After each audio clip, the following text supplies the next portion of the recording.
Hello guys, welcome to Shadowmanhwarecap channel. The story begins in the immortal world, in a place known as the Gravel Desert. A group of girls is seen running for their lives, trying to escape from level 3 desert wolves. One of them, a level 3 priestess, exclaimed in frustration that their luck was awful today. They had come here only to hunt some level 1 sand scorpions, but out of nowhere, these powerful wolves appeared. Panicking, she asked the team leader what they should do. The leader quickly ordered them to climb and hide in the trees, saying that their chances of survival would be higher there. Meanwhile, leader was silently thinking to herself. She knew how strong level 3 wolves were. Even though all 3 of them were at level 3, they couldn't defeat the wolves alone, not without teaming up perfectly. She prayed silently, "Please God, save us, otherwise, this could be our last day." Just then, the group's sorceress slipped and fell. The desert wolves immediately charged toward her to attack, but before the wolves could strike, someone else appeared out of nowhere, and took them down in a single blow. Shocked, the sorceress turned around to see who had saved her. To her disbelief, it was just a level 1 newbie. She muttered in shock, "Did a beginner just save me?" As it turns out, this mysterious guy wasn't just anyone, he was the main character of our story. Looking around at the remaining wolves, the protagonist calmly said, "These level 3 bugs won't take me long to finish." With that, he charged straight at them, and in a single strike, wiped out the entire pack. The girls stood there in stunned silence. Is he really just level 1? Even the leader was amazed. To defeat all those wolves in one attack, this guy is something else. Just as they finally began to breathe in relief, another massive group of wolves appeared. The girls panicked again, shouting that they had to run. They believed the wolves had come to avenge their fallen packmates, and facing this many enemies gave them no chance of survival. The leader shouted to the boy, "Get out of here. These wolves could destroy an entire village. There's no way you can handle them all alone." The boy simply smiled and said, "Is that so?" Then he opened up his system. The system prompted, "Player Lin Yuan, would you like to summon your skeleton warriors?" Without hesitation, Lin Yuan replied, "Soldiers, it's time to wake up." With that, he summoned his undead army. A portal opened, and out marched an entire squad of level 3 skeleton soldiers. Lin Yuan gave them a cold command, "Show no mercy, tear them all apart." Together with his skeletal warriors, he launched a brutal counterattack. In just 15 minutes, they wiped out every last desert wolf. The system announced, "Congratulations, host, you have defeated 16 desert wolves. You've earned 160 experience points, along with their fangs and hides as loot." One of the girls, still in disbelief, asked, "Captain, we're not dreaming, right? He really just took down all those powerful wolves by himself?" As they approached him, the sorceress asked curiously, "Brother, are you a mage? Was that summoning magic you just used?" "To be honest, I'm a mage too, but I've never seen skills like those before." Lin Yuan simply replied, "Who said I was a mage?" She was stunned. "Wait, if you're not a mage, then who or what are you?" That's when Lin Yuan finally revealed the truth. He wasn't a mage, he held a triple S rank forbidden class. Lin Yuan was a level 2 necro hunter, someone reborn into this world from another planet, Blue Star. He explained that 3 years ago on Blue Star, scientists had detected a massive celestial body approaching them. They named it the Dark Star. Just 3 months after that discovery, a mysterious company launched a holographic game called Immortal World. A game so advanced, it surpassed all existing human technology and shook the entire globe. Using special VR headsets, humans entered the game, each receiving random classes. They fought monsters, leveled up, and grew stronger. At first, people believed it was just a game, nothing more. Nobody took it seriously. That was until one day, everything changed. A girl who used to play the game somehow started using her in-game powers in the real world, and soon, many others emerged, players who could wield real powers outside the game. These people were called the Chosen Ones. With power came corruption. Evil intentions began to surface within humanity. Cults formed inside the game and began worshipping cosmic evil gods. Many of these cultists started killing people in the real world. Humans, who once stood united, turned against one another. Civil war broke out among humanity itself. Some chose the path of righteousness, others descended into chaos and darkness, and like with all wars, the cost was devastating. Countless lives were lost. Lin Yuan's own parents were among the casualties. Despite several attempts, humanity failed to defeat the demonic cults. They sent their bravest warriors to fight, but every time, they returned defeated. Lin Yuan was among those warriors. In the final battle against the cult, he too was killed, but somehow, an hour ago, he opened his eyes again. He realized he had returned to the exact moment he first entered the Immortal World game. Only this time, the game didn't give him a regular class. Instead, he was granted a triple S rank forbidden class, Necro Hunter. This class gave him two extraordinary talents, Dark Summoning and Gate of the Underworld, both at the highest rank. And this time, Lin Yuan had one goal: to level up quickly, become strong enough to protect his planet and his family, and never let anyone or anything threaten them again. No matter how powerful the danger, it would never surpass him. As the story continues, Lin Yuan activates Dark Summoning. Suddenly, all the fallen demon wolves begin to rise from the ground. Lin Yuan explained that the best part about his class was not just the overwhelming physical strength, far superior to any ordinary warrior, but also his ability to turn all fallen monster corpses into zombies using his summoning skill. These undead soldiers would fight for him like loyal servants. Even more incredible, once revived, they retained the same strength and abilities they had when they were alive. He also revealed a new skill he had acquired, Death Physique, which allowed him to use his undead army far more efficiently in combat. And when it comes to my other ability, Gate of the Underworld, it lets me store all the monsters I summon. The more I level up, the larger my army becomes, and the more monsters I can store. It's like I've been given a cheat code in this life, an undead army that never tires and never loses. As long as I keep leveling up, my army will remain unstoppable. The team leader, still in shock, exclaimed, "You just revived all of them as zombies? I've never seen anyone use a skill like that. Who even are you?" But Lin Yuan ignored their questions. Instead, he muttered, "If I've timed this right, he should be arriving any moment now." Just then, the system issued a global alert, World Boss Alert. The dire wolf is about to enter the gravel desert. All players should prepare for battle. Lin Yuan looked up and said calmly, "It's time to take down a boss." Meanwhile, a strange moisture began to sweep across the desert. The players began to panic. Moments later, a massive portal opened in the sky, and from it, the dire wolf slowly descended into the desert. One player screamed, "It's coming straight toward us. Run before it gets close. Anyone within 50 meters will be killed instantly." But it was too late. Not everyone could escape in time. The dire wolf landed and instantly unleashed destruction upon the area. System message: the dire wolf is a level 6 world boss. One player, devastated, cried out, "That bastard killed my brother. I'll make sure he pays." His teammates tried to restrain him. "Don't be crazy. That's a world boss.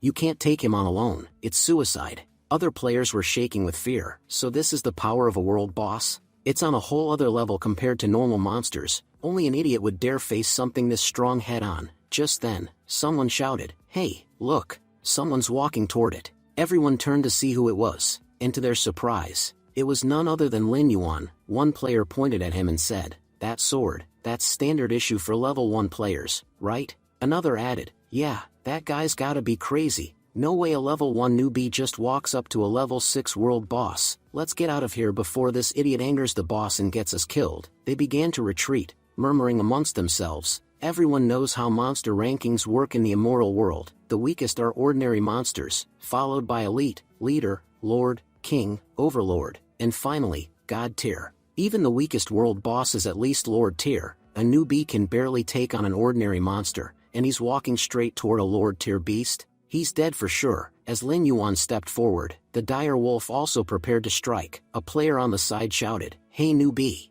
get out of there. You're gonna get yourself killed." But Lin Yuan stayed calm. "Don't worry. A level 6 monster like this can't do anything to me." Then he smirked and added, "You know, last time I saw you, you looked terrifying. But now, you look weak. Seems like you're not doing so well." Enraged, the dire wolf roared and attacked with its claw, aiming directly at Lin Yuan. But he swiftly dodged the strike. The boss lunged again, this time using Death Claw, trying to land a fatal blow. Lin Yuan thought back to his past life. "I remember this fight clearly. I was here, in this same desert. Back then, a group of level 3 players teamed up and tried to take it down. I joined in too, but I ended up seriously injured. But this time, things are different." He clenched his fist. "In this life, I know I'll face many battles, but I won't walk away from each one wounded like before. No, from now on, with every fight, my enemies will regret crossing me. I'm no longer the one who fears the fight. Now, I'm the one people fear." As he said that, Lin Yuan once again dodged the incoming attack with lightning speed. The other players, watching in disbelief, muttered, "We've gotta admit, this newbie is fast." The world boss, frustrated at missing again, became visibly enraged. System alert: the world boss is furious. Stay alert. Just then, Lin Yuan activated his Gate of the Underworld. He raised his hand and commanded, "Come forth." My army, it's time to hunt. As his zombie wolves emerged from the portal, every player on the field stood frozen in shock. One player said, "Is it just me, or does that gate look really weird?" Someone asked, "Wait a second, is he summoning zombies?" A third player chimed in, "You're all wondering whether he can control them, but I'm thinking, how did he kill that many zombies by himself?" They all looked on in disbelief. Those wolves are all level 3, a pack like that could destroy an entire village, and he took them all down alone? Meanwhile, Lin Yuan was thinking, even though I've only been awake in this world for an hour, the sheer number of monsters I've killed is about to push me to level 3. Once I hit it, my gate will be able to store up to 30 monsters. I feel like I'm leveling up slower than I expected, but that's okay. With a powerful team at my back, I won't have any trouble in the future. Suddenly, his zombie wolves charged at the world boss, but the boss swatted them away effortlessly. As the world boss moved in to strike one of the wolves, Lin Yuan smirked and muttered, "Now's the perfect time to strike. I've completely distracted him. He's too busy attacking my wolves to notice anything else. If I attack now, he won't even see it coming." Seizing the moment, Lin Yuan launched a devastating attack straight at the world boss. Roaring in anger, the boss locked onto Lin Yuan and started chasing him. Lin Yuan thought to himself, "Now that I've drawn his attention, all my wolves will get free hits on him. The more they attack, the angrier and more distracted he'll become. Our levels are still pretty low, so our attacks don't deal much damage. Each of my wolves only hits for 15 damage, and this boss has 3,400 HP. But the good part is, I have a lot of wolves. Their combined damage will slowly but surely wear him down." He kept commanding the wolves to strike, again and again. Watching this unfold, the other players were in awe. "Damn, this guy's actually really good at fighting. Yeah, he doesn't look like someone fighting a Lord tier world boss. How the hell is a level 1 player this skilled?" Further back, a group of shady players, clearly thieves, were whispering among themselves, "That kid's gonna kill the boss soon, and then he'll get all the rewards. Once that happens, we'll rush in and take everything." Then the scene jumped ahead 5 minutes. The world boss now had only 500 HP left, and just then, Lin Yuan landed a massive hit, dropping its health to just 10. Lin Yuan thought, "This feels amazing. The state this world boss is in now, it's exactly how I felt the first time I fought him. One thing's for sure, this time around is starting off strong." But just then, the thieves made their move. One of them whispered, "His HP is down to almost nothing. If we land the final blow, we'll get all the loot, and the best part? His zombies are all gone. Without them, he's nothing." Suddenly, someone shouted from the sidelines, "Watch out. Those guys are thieves. They'll kill you without a second thought." But before anyone could react, Lin Yuan eliminated all 3 of them with a single, powerful strike. He looked down at their fallen bodies and said coldly, "Idiots, what made you think I'd let you steal my kill? If I can bring down a powerful world boss like this, what chance did you have against me?" The nearby players were stunned. All 3 of those thieves were level 3. And this newbie just crushed them like it was nothing. Gotta admit, this newbie's insanely powerful. Then Lin Yuan turned back around, and delivered the final blow to the world boss. System notification, you have defeated a world boss. Reward, 480 XP and 1 soul gem. Lin Yuan reflected silently, "I've just killed my first world boss in this game. Let's see what kind of reward it drops." System announced the soul gem contains a large amount of soul energy. Collect more soul gems to exchange them at the Water Council. Lin Yuan nodded. After level 60, leveling up becomes much harder. That's when these soul gems will be crucial, and honestly, they'll be extremely useful in acquiring legendary gear too. Just like monsters, weapons in the immortal world are also ranked. The lowest tier weapons are white and black iron, then come bronze and silver. They're decent enough to handle Lord tier monsters. Above that, there's gold and dark gold, strong enough to fight high-level beasts. And at the top, there's epic, legendary, and mythic tier weapons. Getting your hands on one of those in this world is nearly impossible. Most newbies only start with a basic white weapon. If a newbie has even a black iron weapon, that's considered rare. He remembered, about an hour ago, using knowledge from my past life, I visited a place filled with sand lizards. After defeating them, I found a bronze chest, and inside it was a bronze tier robe. Let's see if I can find something even better this time. System announced, "Congratulations. You have defeated the first world boss in this world. You've been awarded the title, Slayer. All your stats have increased by 10%. Lin Yuan smiled to himself, thinking, in a mortal world, titles are incredibly valuable. The rarer and more prestigious the title, the better the bonuses. And now I've earned one of the best. This time, the game's rewarded me with a silver chest. Let's see what's inside." He opened it, and the first item was the Moonlight Sword, a powerful silver-ranked weapon. Then came the Eye of Death, a silver tier ring, followed by several other rare artifacts. Lin Yuan grinned. I've really gained a lot from defeating my first world boss. System announced. By slaying the world boss, you've reached the peak of level 4. You've also received 5 bonus stat points. Lin Yuan nodded. Leveling up is one of the best parts of this game. Each time, your stats increase, making you stronger. I can confidently say that I'm now the highest level player in this desert region. Sure, I lost all my monsters in that fight, but the good news is that I can now store even more in my underworld gate. Its new limit is 40. Pressing forward, Lin Yuan activated Dark Summoning on the defeated world boss. System announced. You've summoned a level 6 dire wolf from the world boss's soul. Your HP has increased by 1000 points, and your attack power has gone up by 150. Staring at the dire wolf, Lin Yuan thought, now I understand why it was a world boss. Its stats are off the charts: offense, defense, and health, all outstanding. Now that it's been turned undead, it's gained extra skills, like Rage of the Undead, which puts it into a berserk mode, drastically boosting its abilities for a short time. That'll come in handy during emergencies. Sure, summoning it emptied my underworld gate, but I know this dire wolf will help me refill it quickly, and the next batch of zombies I get will be even stronger. Watching from a distance, the other players murmured among themselves, no way, this newbie just turned a world boss into one of his undead summons. And look at that gate, it's freaky. How much space must it have to absorb something that huge? Honestly, he might be more terrifying than the boss itself. As Lin Yuan glanced toward them, they all panicked and hid behind rocks. Weird. I only killed one monster, so why are they acting so scared of me? Do they really think I can't see them hiding behind a rock? He glanced at one of the fallen thieves and noticed the weapon lying beside him.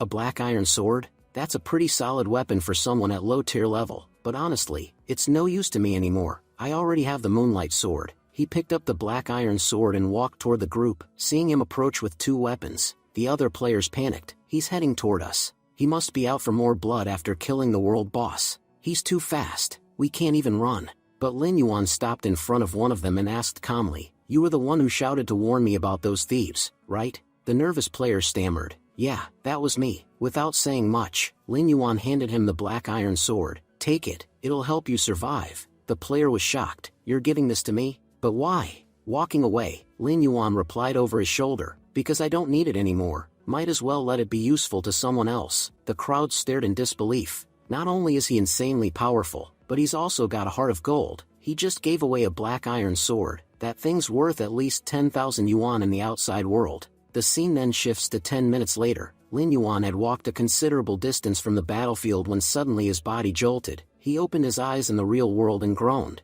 I knew it. My VR headset's battery ran out. Now fully back in reality, he muttered. I need to start saving up more money. If I want to keep playing properly, I'll need a better VR headset and upgraded gaming gear. This setup just won't cut it anymore. Lin Yuan continues. Immortal World is an ultra-hyper-realistic game. Every country has its own zones, and players are restricted to their nation's zones. For example, my country has 4 separate regions. First, Western Desert Kingdom, where Lin Yuan is currently located. Second, Southern Return Empire. Third, Northern Underworld Empire. And fourth, the Tidal Archipelago. After being reborn, I chose the same zone I picked in my last life. Why? Because I already know so much about it. More importantly, Lin Yuan thought, right before I died in my last life, I learned a secret, a massive, game-changing secret.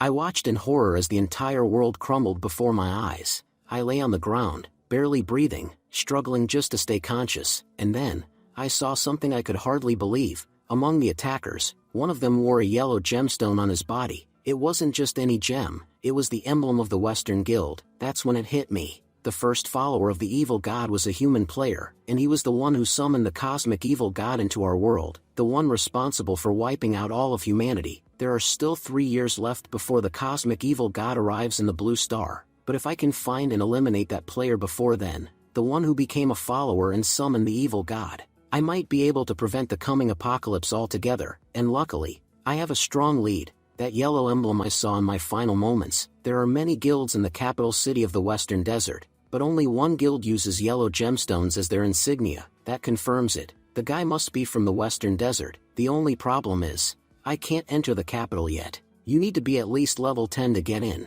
if I want to uncover the truth about this evil god follower, I need to level up fast. There's no other option. Sure, I have 3 years, but I know how fast time slips by. Wait a second, there's one thing I haven't checked yet. Back when the game launched, only a few players could use their in-game powers in the real world. Let's see if I can do that too. Saying this, Lin Yuan summoned his skeleton card, and to his shock, it actually worked. I can use my powers in the real world. That's incredible. Does this mean I'm one of the chosen ones? In this world, chosen ones are also called Child of Destiny. Every chosen one has a powerful class and exceptional luck. They are believed to be humanity's last hope in the war against the evil god. In my past life, I wasn't one of them. That's why I couldn't use my powers outside the game until it was too late. Only when the night of catastrophe struck, when the evil god's forces descended, did every player finally awaken their powers. But by then, it was already too late. This time, things are different. This time, I've been granted an S ranked Forbidden class,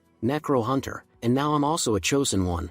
I really do have top tier luck this time around. As Lin Yuan was lost in thought, he heard voices outside his room. That's when it hit him. Wait, if I've come back in time, then that means, my parents, they're still alive. Without wasting another second, Lin Yuan rushed to the kitchen and started cooking a delicious meal for his family. At breakfast, his dad looked at the table, confused. Did something happen today? Our son never even wakes up this early, let alone cooks. His mom scolded him. Old Lin, don't be stupid. Can't you see how hard our son worked for us today? Instead of questioning it, why don't you just sit down and enjoy the meal he made? Lin Yuan smiled gently. It's strange. When you have something, you don't always realize its worth, but once it's gone, that's when you understand how precious it really was. Even if I become the strongest person in the world, it still won't compare to the happiness I feel just seeing my parents smile again. In my past life, all I cared about was a moral world. I spent my days and nights inside the game, completely ignoring real life. I cut myself off from my parents and everyone else who loved me, and because my parents truly cared for me, they never forced me to stop. Even when they knew I was making mistakes, their love kept them from saying anything. I thought I was doing the right thing, until the day I lost them, because of my own carelessness. That day, all I had left was regret, and an empty life. But this time, I won't repeat my mistakes. This time, I'll live a better life with the people I love, and I'll become stronger than ever before. Lin Yuan looked up. Hey, today's Sunday, right? Do you think Ten will come home for lunch? His mom replied, oh, she's been preparing for her entrance exams lately. She usually packs her lunch and eats at school. Yuan, if you're free today, could you take her lunch for her? If we don't send her food, she'll have to eat out. Also, this meal is delicious. When did you learn to cook this well? Lin Yuan smiled warmly. If you guys liked it this much, then I promise, I'll cook something even better next time. Seeing Lin Yuan like this brought tears to his parents' eyes. They were shocked at first, but then deeply moved. Later that day, Lin Yuan began a new routine. In the game, we don't use our real bodies, but if I want to master my powers in the future, I need to train this body too. Otherwise, no matter how powerful I become, my body won't be able to handle it. And when the time comes, I might fail against my enemies, and no matter what happens, I will not be weak in this life. After checking the stopwatch, Lin Yuan muttered to himself, I covered 50 meters in 5.5 seconds. Honestly, that's not too bad. Thanks to the magical power in my body, my performance was already far above that of a normal human, and I knew, with some effort, I could push it even further. In fact, with my current abilities, I'm getting close to a world record. Now that he had spent enough time training in the real world, it was time to return to the game. Lin Yuan re-entered the game world and found himself dropped into a new zone, Drunkstone West. The moment he landed, a trio of level 2 birds ambushed him, but with a single, clean strike, he wiped them all out. He muttered, unimpressed, only 15 points for taking down all 3? That's way too low. He revived the birds using his skills and sent them out to scout for materials. Not long after, they returned, having found a group of powerful wolves. Lin Yuan said, eyes lighting up, shadow wolves. I actually like one thing about these guys. They always travel in packs. If I take them down, I'll have a solid undead army on my side. Pulling a potion from his inventory, he drank it. Immediately, his stats jumped by 10 points. Let's see how long it takes to clear these guys. With blinding speed, Lin Yuan lunged forward. Within moments, he had already taken down 4 wolves. He kept going, cutting through 10 more wolves like a storm. But soon, more monsters began to surround him from all directions. You think surrounding me makes it easier to kill me? You idiots just made my job easier. With that, He unleashed another blitz of attacks, wiping out 20 more wolves. System announced, "You have defeated 40 shadow wolves. You have leveled up to level 5. Your undead army capacity has increased to 50. Lin Yuan thought, "So, the higher my level, the more undead I can store. Last time,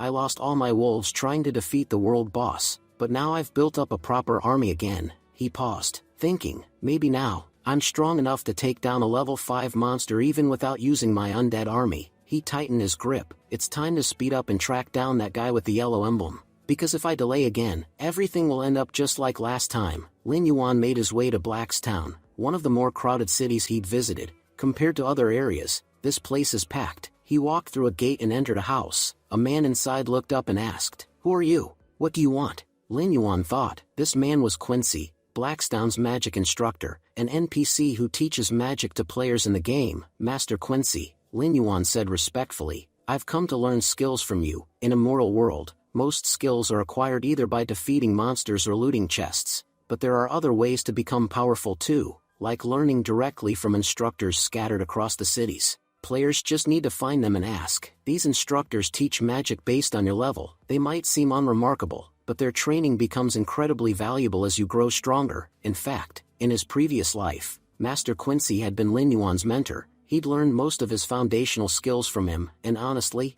Quincy had been amazing. Quincy smiled, pleased. "A new disciple? Looks like my next few weeks are going to be profitable." Lin Yuan thought to himself, "In my past life, I was a mage. I knew bits and pieces of every basic skill, but this life, my class is something entirely different." His new class, Necro Hunter, was a forbidden one, and because of that, he knew almost nothing about it. He didn't even know which spell types he could use beyond Gate of Underworld and Dark Summoning. Am I a mage? Or a warrior? From what he had observed so far, most of his abilities were magic-based. The physical strength he had seen to be just an added bonus granted by the forbidden class, and that's exactly why I believe Master Quincy can help me again. Before mastering his Necro Hunter class, Lin Yuan knew he had to first learn all the basic spells, so that more advanced magic wouldn't overwhelm him later. "I want to learn Soul Flame, Healing, and Invisibility," Lin Yuan told him. Quincy took the gold and smiled. "If you've got the money, I've got no problem teaching you." With a wave of his hand, Quincy transferred the skills to Lin Yuan. System announced, "Congratulations, host. You've learned 3 mage class skills. First, Soul Flame, an iron rank spell, currently at level 1. Second, Healing, level 1, restores 10% of your HP when used. Third, Invisibility, level 1, lets you vanish for 5 seconds. Lin Yuan was deep in thought, realizing that until now, he had never possessed an attack skill that could strike from long range, but the addition of Soul Flame had filled that gap. He told himself that now, he could attack from a distance with ease, and defend himself up close just as effectively. It was a versatile and powerful skill. He thought that healing could keep both him and his allies alive during combat, while invisibility would be incredibly useful in desperate moments. After all, he knew he wouldn't win every battle. If he ever needed to retreat, invisibility could be a lifesaver. However, he also acknowledged that all 3 of these skills were still at a basic level. In their current form, they weren't very effective. To improve them, he would need resources, and fortunately, he knew exactly where to find them. The scene shifted. The system announced that the host had discovered the Kobold Mine in Blackenmouth. Lin Yuan remembered that kobolds were level 5 monsters who preferred to stay close to their cave. They had extremely sharp senses, especially their enhanced sense of smell, which allowed them to detect prey from a great distance. They also loved ambushing enemies in the dark, using their glowing eyes to see clearly and strike without warning. He recalled that kobold monsters usually lived in tribes, with each tribe consisting of at least 100 creatures. Whether judged by their numbers or their level, they were formidable. Taking them down would significantly increase his level, and it would also enhance his skill in using undead units. With that in mind, Lin Yuan drank a night vision potion, gaining the ability to see in the dark for the next 30 minutes. He told himself that he had come here specifically to master invisibility and Soul Flame, because he knew these skills would become critical in the future. The sooner he mastered them, the better. Lin Yuan entered the cave with his undead monsters. Even after walking for 15 minutes, they hadn't been attacked once. He noted how deep he had ventured into the mine and sensed something strange. He figured the monsters had likely set a trap, waiting silently for the perfect moment to strike. He could feel movement all around them, just beyond the shadows. Acting swiftly, Lin Yuan hurled his flames forward. The fire illuminated the surroundings, revealing dozens of kobold monsters who had captured some of his wolves. He grinned and thought, finally, I found them, my lovely kobold monsters. Now it's your turn to make me stronger. Stepping forward, he commanded, go, my wolves. Don't let a single one escape. A brutal battle broke out between the two sides. The system notified him that he had defeated 2 kobold monsters. As he fought, Lin Yuan noticed something. These monsters weren't just strong, they were clever. They actively avoided attacks, showing clear intelligence in battle. Suddenly, a group of kobold monsters lunged at him, but before they could land a hit, Lin Yuan vanished using invisibility. He reappeared behind them in an instant and took them all down in a single strike. System announced, you have eliminated the 20 monsters. He thought to himself that after using invisibility once, his mastery had already increased by 5%. If he kept using the skill like this, he was confident he'd master it in no time. However, he realized that the kobolds were still proving too difficult for his wolves to handle. It was time to summon more powerful creatures. With a confident shout, he summoned a horde of kobold monsters under his control. Go forward and show them what level 5 monsters are truly made of. I want every weak kobold cleared out. Let's reach the dungeon boss as quickly as possible. After eliminating the remaining monsters, Lin Yuan and his undead army moved deeper into the dungeon. They came to a stop in an area filled with multiple gates. He paused and said, there are so many doors here. They were clearly designed to confuse intruders. He suspected the dungeon boss was nearby. Just then, Lin Yuan noticed something on the wall and muttered, finally, I've found it. He unleashed Soul Flame toward the target. The system announced that he had just killed several slimes.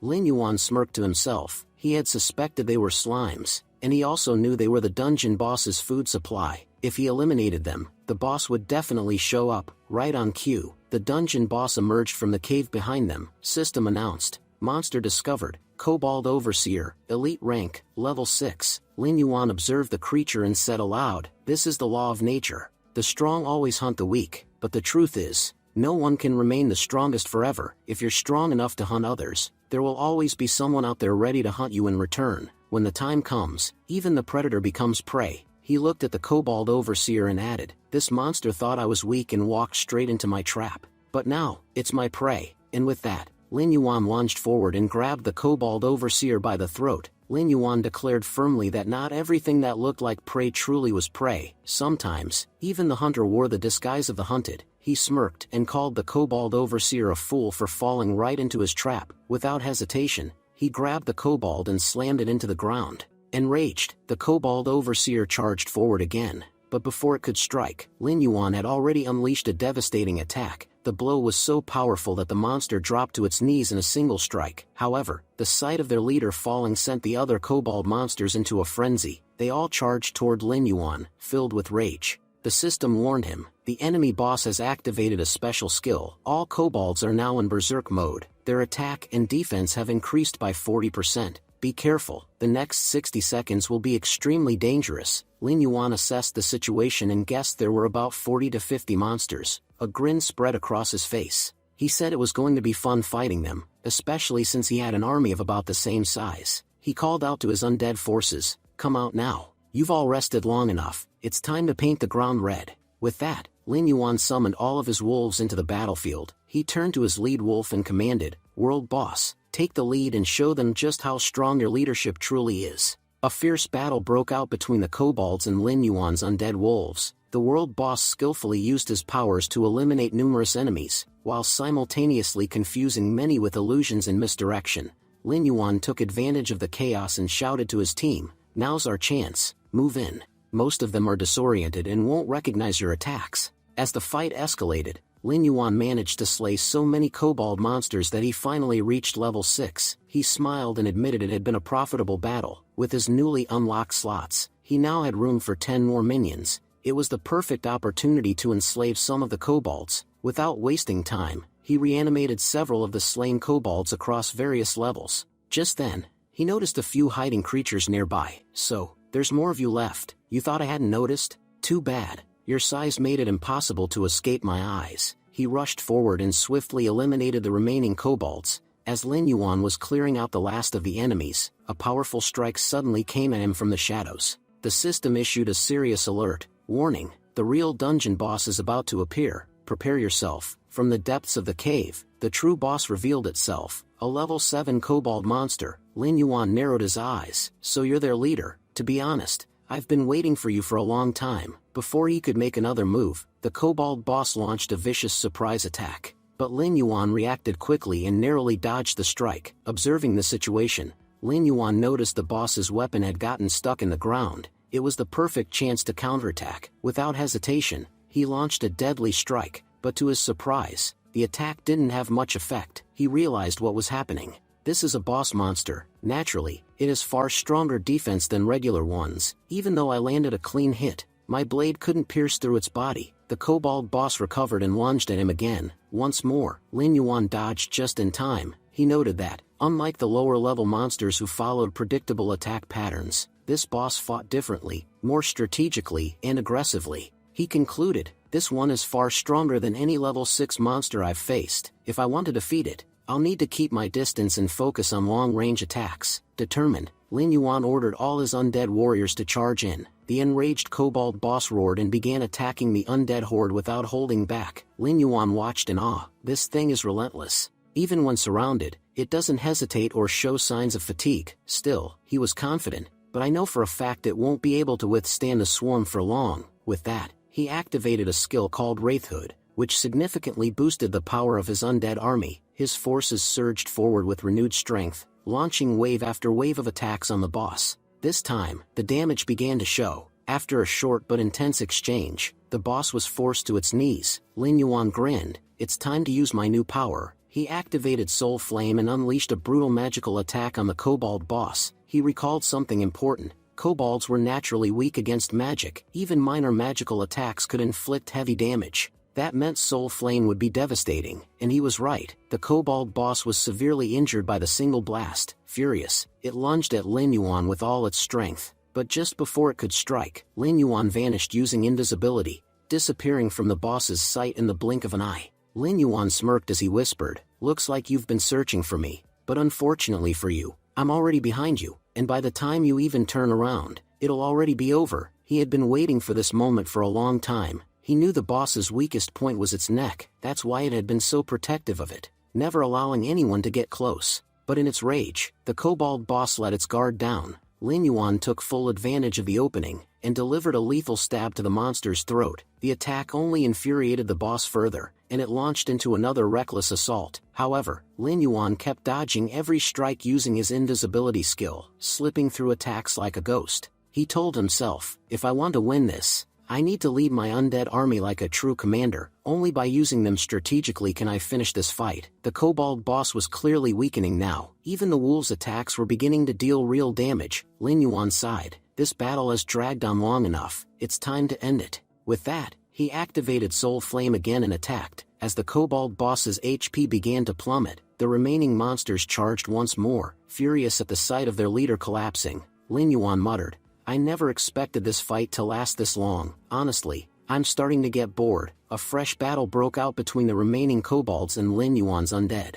Amidst the chaos, the heavily injured kobold boss attempted to flee, but Lin Yuan spotted it immediately and blocked its path. Did you really think you could escape while I was watching? My eyes have been on you the entire time, and there's no way I'm letting you leave here alive. The only thing exiting this cave will be your undead corpse. With those words, Lin Yuan sliced through the boss, cleaving its body in two. A system notification appeared. Alert, you have successfully defeated the kobold boss. Reward, plus 50 experience. Due to slaying a high-level monster, you have also leveled up. Current level, 7. Lin Yuan reflected, level 7 already? That was fast. Guess defeating strong monsters really speeds up progress. I'm getting close to level 10 now. Once I reach it, I can finally enter the main city of the Western Desert, and start uncovering secrets from my past life. This fight hadn't just brought him a level up, his skills had also improved dramatically. Both Soul Flame and Invisibility had reached level 2, and he now had complete control over their use. Even the cooldown time had been reduced. He thought to himself, purchasing those core skills really paid off.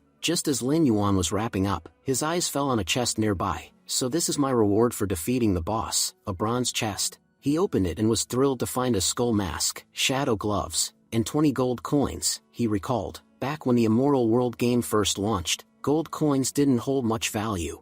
But over time, as battles increased and the economy evolved, even real-world banks started accepting them. These 20 coins are worth around 200,000 yuan. Not bad at all. Lin Yuan knew that no matter how much things changed, currency would always hold value, and having money was never a bad thing. Then he examined the items. Skull Mask, a bronze-tier item that significantly increased stamina and strength. Shadow Gloves, a silver-tier weapon that boosted both defense and attack by 30 points. He smiled. Wow, my luck really is amazing. You don't usually get silver rank items from bronze chests. And these gloves? They're boosting both my offense and defense. Now I just need a good target to test all this power on. The scene shifted. Outside the cave, dozens of shadow wolves lay slain. Standing over their corpses was a powerful warrior, Huang Feilong, the leader of the Blood Sky Guild, currently at level 8. Feilong looked around and said, "Our training really paid off. We've become far more efficient at killing monsters than before. Just now, we took down over 30 of them in less than a minute." Another man standing beside him agreed. "You're right, brother.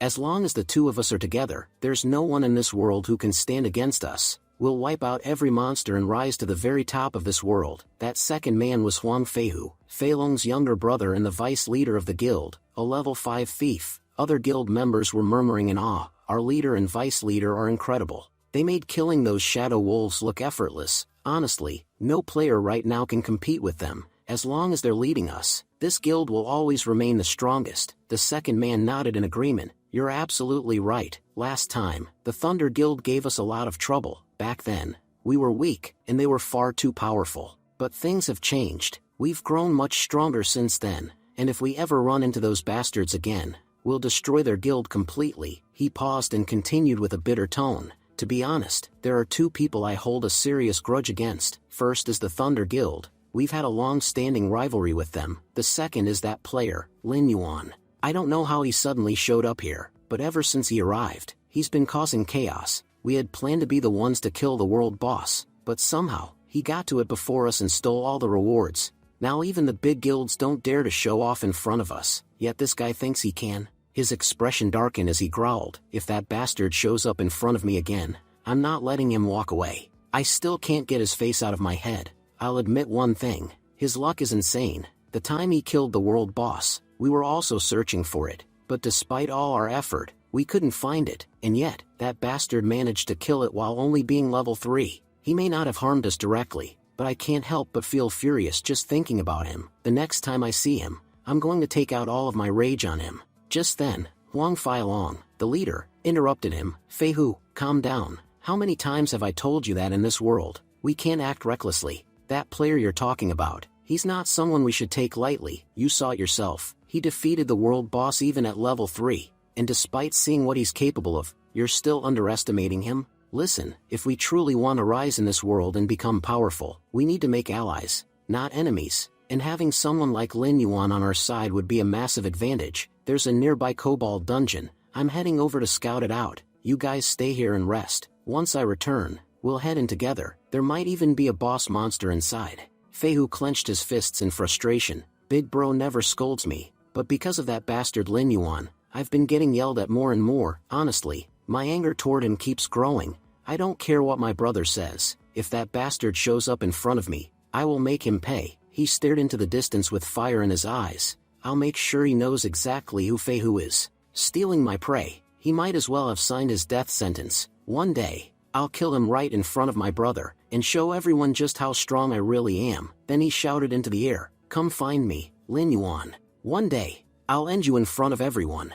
Just because you killed a world boss doesn't mean you're powerful. You were just lucky that the boss wasn't that strong. But when you face me, your luck won't save you. I am absolute power, and everyone knows, no one stands against absolute power." Just then, a guild member nearby spoke up, trying to lighten the mood. "Vice leader, why waste your energy on some nobody? Let me show you something that'll help calm your mind." Feihu turned to him and asked, "And what exactly is that?" The guild member simply pointed. Feihu looked in the direction and froze. A beautiful girl was walking toward them, timid but cautious. He grinned. "You're right. I've been wasting my time thinking about garbage. But this is something worth focusing on." Meanwhile, Lin Yuan had just emerged from the kobold cave after defeating the monsters. He looked satisfied. "Now my undead army has a kobold boss among them, and I have to admit, it's easily the strongest member in my entire force. Thanks to him, I've reached level 7, that means I can now store up to 70 monsters in my underworld gate. He smirked as he reflected on how fruitful this venture had been. From now on, whenever I get the chance,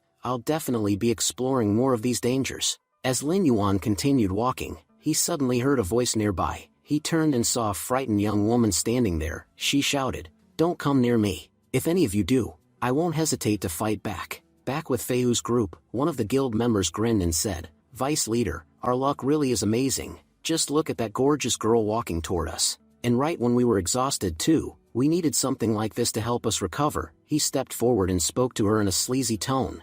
"Don't be afraid, girl, we all just need a bit of rest, and you look like exactly what we need. You don't need to do much, just enjoy some time with us, and we'll reward you with some amazing items. If you want, you can even travel with us. Stick with us, and you'll grow powerful in no time. You'll be protected in this game. No one will dare harm you." The girl, visibly terrified, warned them again, "Stay away from me. I won't even think twice before attacking if you get too close." Ignoring the warning, Feihu stepped forward and tried to attack her, snarling, "You think you can attack me? Go ahead, bitch, hit me. I'm right here. Touch me if you've got the guts, and I'll show you what happens next. Just give up already. Resisting won't get you anything here." As Feihu prepared to do something vile, a powerful fist suddenly slammed into his face, sending him flying. Lin Yuan had arrived. He cracked his knuckles and said calmly, "Gotta say, these gloves are insane. I didn't think they'd hit this hard." Feihu's teammates were stunned. They couldn't believe how easily their vice leader had been knocked down. Lin Yuan chuckled and thought to himself that this artifact was truly remarkable. With it, he could easily crush trash monsters like these. Meanwhile, one of Feihu's men ran off, panicking. "I have to find the leader no matter what. If I don't, this bastard will wipe all of us out." The other guild members stood in fear, trembling as they asked Lin Yuan, "Who even are you, kid? Do you even know who you've messed with? The ones standing in front of you are from the Bloodscar Guild, and we never forgive those who challenge us. Go do some research, you'll find out how powerful we really are. In this entire region, people tremble at the sound of our name.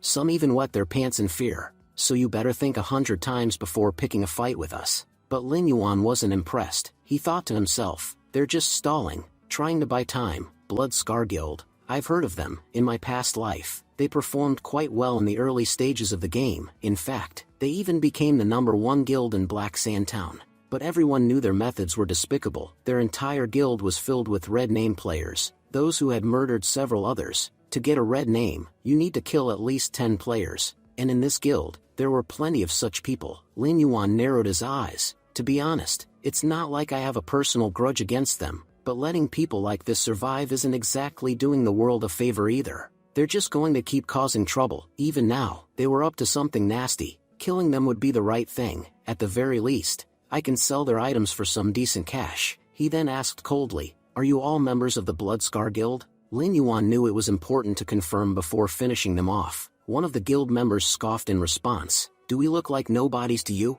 We're top-ranking members of our guild, right below the leader and vice leader, and you dare punch our vice leader like that? Do you even know the consequences of what you've done? Our vice leader could have killed you in one hit, and don't even get me started on our leader. He's way more powerful than anyone you've ever seen. You've made a huge mistake coming here, and we're not going to forgive you for it. Now hand over both your arms as an apology gift, kneel before us, and call us Grandpa. Until you do that, we won't let you go. Hurry up, we don't have all day." Lin Yuan didn't waste time responding. He stepped forward and sliced their arms clean off. He said casually, "Sorry, I have trouble hearing sometimes. Did you say to cut off your arms and start barking like a dog? Well, I've taken care of your arms. Now, get to barking." The girl nearby stood frozen in shock, thinking, "Who is this guy? How is he so insanely strong? He just took them all out like it was nothing." Meanwhile, Feihu, lying injured nearby, quickly drank a potion that restored 20% of his health. "That bastard attacked me from behind, otherwise, he never would have landed a hit on me." He stood up with fury in his eyes. "You made a huge mistake by attacking me from behind. Boy, I'll make sure you die like a dog, or worse." Just then, the guild leader arrived at the scene.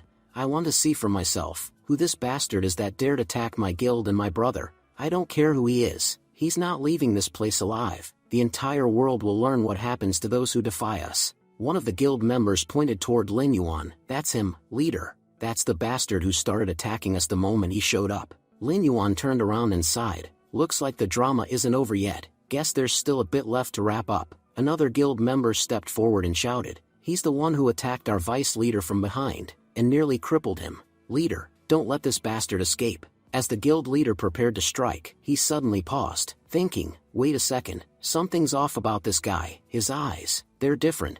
I don't sense even a hint of fear in him, even when we're trying to provoke him. It's like, the whole area is prepared to be our grave." His gaze shows how much confidence he has in himself. "I'm a level 8 player, most people tremble at the sight of me, but his eyes, they make me feel like I'm the one who's weak." He then noticed the sword in Lin Yuan's hands, the Moonlight Sword. That weapon, I've heard of it. It's said to be so sharp, it can slice through even the thickest metal, and if wielded properly, it might even cut through air itself, and he's holding it like it's nothing. His overall presence is terrifying. The guild leader clenched his fists, struggling to breathe. "Honestly, even I'm having trouble catching my breath just standing near him. If I were here earlier, I never would have let Feihu provoke someone like this. Now, I really don't know what's going to happen to us." One of the guild members pleaded with their leader, "Guild Master, what are you thinking?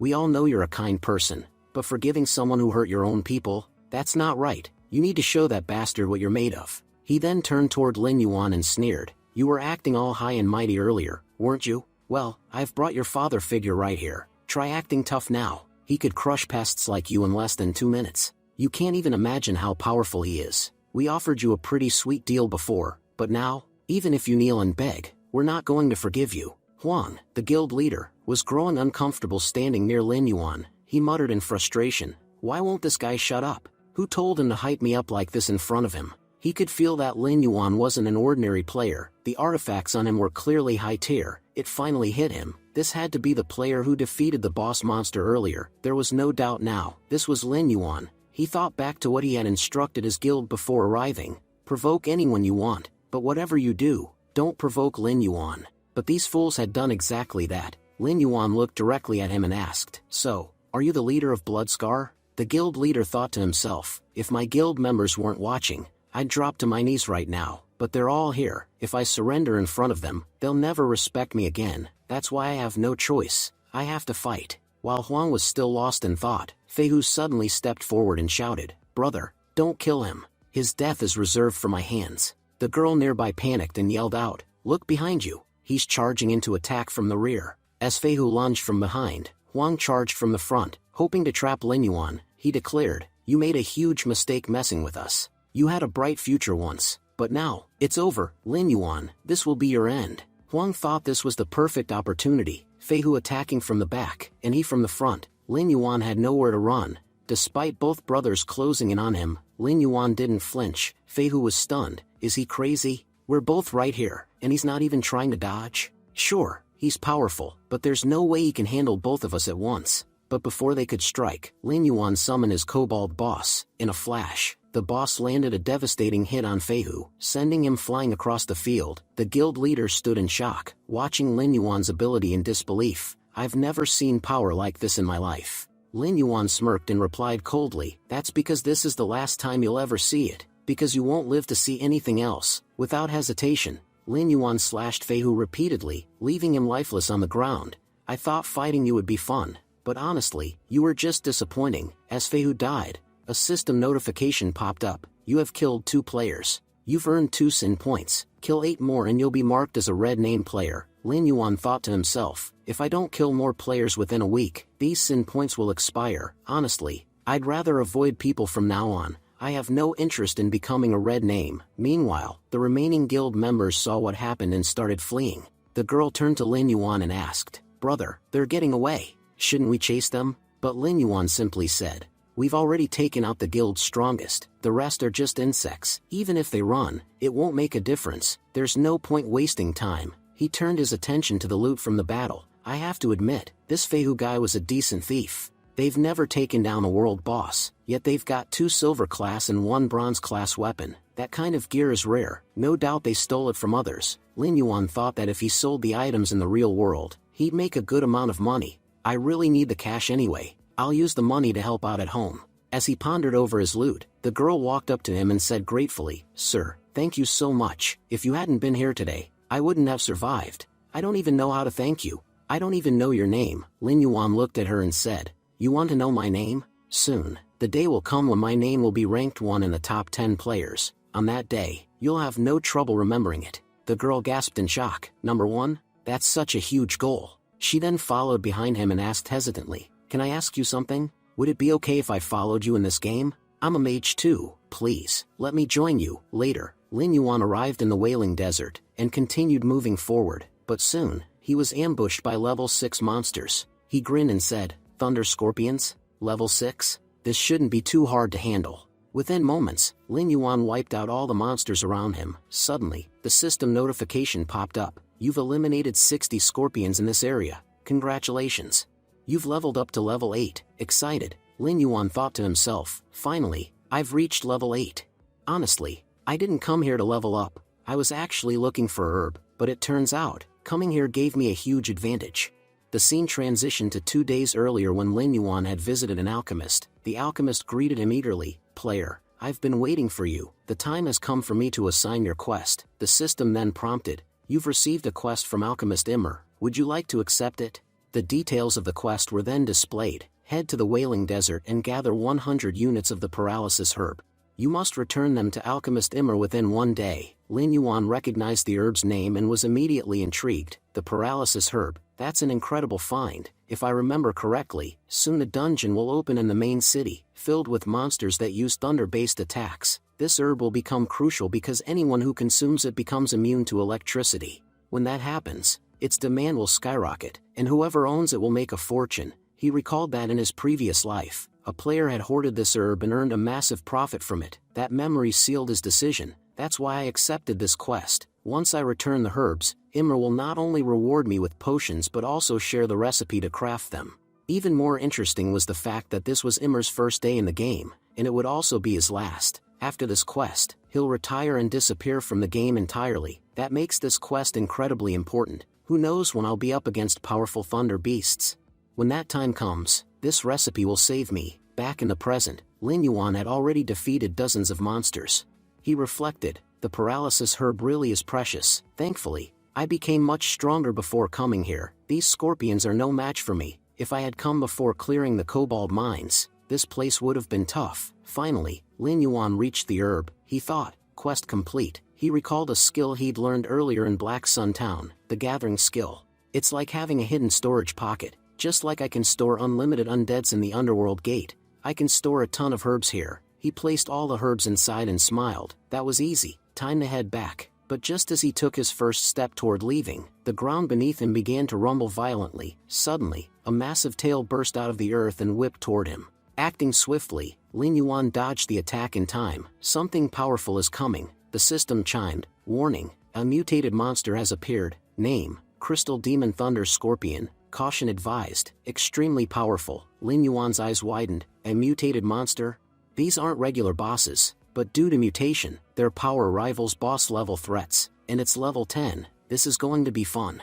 He drew his weapon. "I haven't had the chance to fully test my Moonlight Sword. Looks like I finally can." With that, Lin Yuan launched a fierce attack on the scorpion, but to his shock, his blade barely scratched its shell. "I attacked with full force, and still couldn't pierce its defense. So this is what makes it a level 10 beast." The system gave another warning. "Host, distance yourself. The Thunder Scorpion is about to unleash Thunder Strike." Lin Yuan realized the danger instantly. Thunder Strike? If that even grazes me, I won't be able to move at all afterward. As if things weren't bad enough, the Thunder Scorpion launched a venomous strike next, but Lin Yuan narrowly dodged again. Backing off, he analyzed the situation. "This thing's power is insane. A direct fight won't work. Looks like I'll have to summon my undead." The scorpion lunged again, but this time Lin Yuan summoned reinforcements. "Undead, get out here and show them what you've got."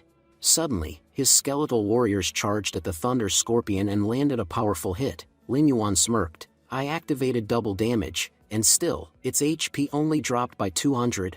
The Thunder Scorpion roared and slammed the ground with such force that the earth itself split open. Lin Yuan realized aloud that if close-range attacks wouldn't work, that was fine. He had long-range options too. With that, he launched his Soul Flame attack at the scorpion. As the attack landed, the creature's HP began dropping steadily. Lin Yuan smirked and thought, "What's the matter?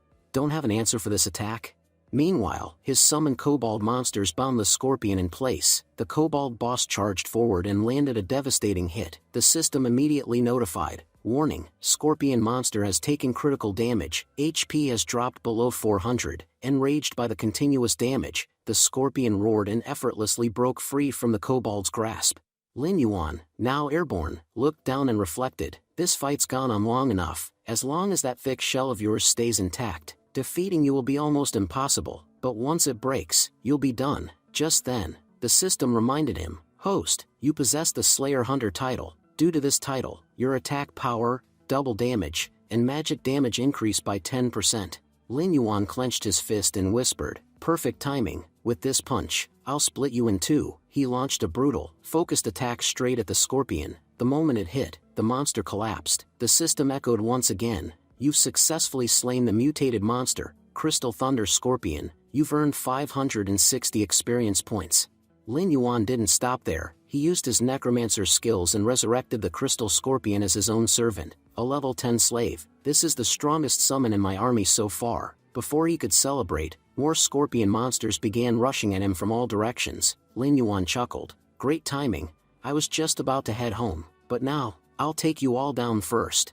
He turned toward the resurrected scorpion and commanded, "Crystal Scorpion, show them what you can do." The creature unleashed thunderstorm, paralyzing all enemies instantly. Lin Yuan followed up with a clean sweep, wiping out the entire wave. Thanks to that, the system reported back, "Congratulations, host, you've leveled up twice and reached level 10. Thrilled, Lin Yuan smiled wide. "Leveling up twice in one go? That's insane. I can feel how much stronger I've become." As a reward, he also received several high-tier weapons from the silver grade. Looking through the loot, Lin Yuan thought to himself, "I've got the Lightning Spear, Guardian's Grave, Ring of Paralysis, and Phantom Arm Guard. All of these are worth millions, and honestly, I won't be needing most of them." He realized he could sell them and use the money to improve the lives of his family. "In my past life, my parents and sisters struggled so much because of me. It's time they got the life they deserve." The system continued, "You've cleared the entire surrounding area. As a result, you've received a golden grade skill book." Lin Yuan's eyes lit up as he read the title, "Curse of Darkness. A special reward for clearing the area? Let's see." The system explained, "This skill book can only be learned by necromancers." Lin Yuan thought, "This book is perfect for me." The system further confirmed, "The skill has been added to your memory. You have acquired Curse of Darkness. This skill reduces the target's energy by 20% and increases your own energy by 20. Amazed, Lin Yuan said to himself, "This is incredible. I can weaken my enemies and boost my army at the same time." He immediately used Curse of Darkness on his newly resurrected scorpion, causing its energy to surge. "Now that I've reached level 10, my warm-up phase is over. It's time to head to the city and find my teammates. I won't be alone anymore." As Lin Yuan began walking forward, he suddenly felt a hand on his shoulder. Confused, he murmured, "Is someone trying to wake me up?" When he opened his eyes, he saw his mother standing beside him. "Lin Yuan, your father's hurt his back. Can you please come help?" He quickly helped his dad sit down and asked, "Mom, how did he get hurt?" She explained with a sigh, "Our AC broke down. I told him to call a technician, but he decided to play Superman and climb the wall to fix it himself and fell." His father added with a pained chuckle, "I just wanted to save some money. Last time, the washing machine broke, and I fixed that too." Lin Yuan and Lin Ten are growing up. "We need to save every bit we can. It's just a minor injury anyway. I'll sleep it off. I still need to go pick up Lin Ten later." Hearing all this, Lin Yuan's thoughts turned serious. "I need to change things. They've suffered so much. It's time I made things better for them." The scene then transitioned to the next morning. His parents were still sleeping when they were startled awake by loud noises outside. As Lin Yuan's mom stepped outside, she called out in surprise, "Lin Yuan, is that you? What in the world are you doing out here to make so much noise?" But the moment she looked around, both she and her husband were stunned. Their entire house had changed. Everything inside looked brand new. A deliverman stepped forward and greeted them. "You must be Mr. Lin. Mr. Lin Yuan purchased all these items yesterday, and we're here today to install them. Please confirm the delivery. The payment has already been made in full." Lin Yuan's mother blinked in disbelief. "Are we dreaming? Everything in our house looks completely different, and Lin Yuan paid for all of it? But he doesn't even have a job. How could he afford this?" The scene then shifted to Lin Yuan, who was working out at the gym. Nearby, a group of girls shyly admired him from a distance. Whispering about how handsome and fit he looked, one of the gym employees walked over, politely saying, "Sorry to bother you, but I wanted to ask if you'd be interested in purchasing our VIP membership package. You'd need to pay the full year's fee up front." Without hesitation, Lin Yuan handed her his card and said, "Sure, just deduct whatever's needed from this." Internally, Lin Yuan reflected, "After selling all the extra gear I got from the dungeon, I had a decent amount of money. I used it to renovate our home and now I'm buying a full-year family gym membership. Honestly, my parents in 1010 need this more than I do. They need to be in good shape if they're going to adapt to the changes in this world. Right now, their bodies are too weak. They wouldn't be able to handle powers if they had them." Meanwhile, the gym girl was still thinking about him. "This guy's incredible. He showed up at 5 a.m. and has been working out for 3 hours straight. Even after all that, his face isn't flushed at all, and his body looks like a professional athlete's. This is insane." She glanced at his card and gasped internally, "This is a VIP black card. Only people with a bank balance of at least $5 million get one of these. He's not just fit and handsome, he's rich too. Do guys like this even exist in real life?" Elsewhere, Lin Yuan called his mother and reassured her, "Mom, all the new stuff in the house, I paid for it using the prize money I won from a competition. Seriously, don't worry about money anymore. Also, from now on, neither you nor Dad are going to work. Just relax at home. I'll go pick up 1010 from school." The gym employee, still nearby, watched him with admiration. He's so young, yet so responsible, not just for himself but for his entire family. What an amazing person. The scene transitioned to Jishu High School. School had just ended, and students were walking home. Lin Yuan's little sister, Lin 10, stepped out of the school gates with her classmates. A girl behind her was chatting excitedly, "It's my birthday today. My brother promised he'd bring me an amazing cake." Another girl smiled and replied, "That's so sweet. Having an older brother must be amazing. Girls with big brothers are really lucky. I wish I had one too." Lin 10, overhearing them, thought to herself, "Is it really that great to have a big brother? Honestly, I don't think it makes much difference. There's nothing to be jealous of. My brother spends all day playing games. He doesn't take care of himself, and he couldn't care less about the family. To be honest, I don't even need a brother like that." As she was about to leave, a boy stepped in her path and said smugly, "School beauty, you're really arrogant, aren't you? How many times have we asked you to meet with us, and yet you always ignored us? Now, look, we had to bring our young master just to talk to you." The so-called young master stepped forward and said, "We came all the way here ourselves, so you can't just leave now. You owe us a little of your time." Lin 10 responded coldly, "What do you people want from me? I've already told you, I'm not interested in talking to you. Why do you keep bothering me?" A classmate behind her whispered, "Class president, who even are these guys? They don't look like students from our school." The young master walked up and sneered, "Look, I get it, you're a stunning beauty, but don't let that go to your head. You think you're too good for us? Let me see how that pretty face of yours actually feels." He reached out to touch her, but Lin 10 jerked back, shouting, "Get away from me. If you don't leave right now, I'll call the police." The young master's expression twisted in anger. "How dare you humiliate me? I was trying to be nice. Now I'll show you who I really am. Go ahead, call the cops. I want to see who dares come help you." Without warning, he struck her, and Lin 10 collapsed to the ground. The young master stepped forward once again, his voice filled with fury, "You've insulted me enough. I'm going to take out all my anger on you today. Let's see what face you show when you come back to school after this. You're about to learn what it means to mess with me." Just as his attack was about to land on Lin 10, a hand suddenly stopped him mid-swing. Lin 10 opened her eyes in confusion, wondering what had happened. That's when she saw him. Lin Yuan had arrived just in time to protect her. He glared at the attacker and growled, "You dog, how dare you lay a hand on my sister? Looks like you have no regard for your life." Still in shock, Lin 10 murmured, "Lin Yuan, you're here?" The young master snapped, "I'm already pissed off, and now you want to act like a hero?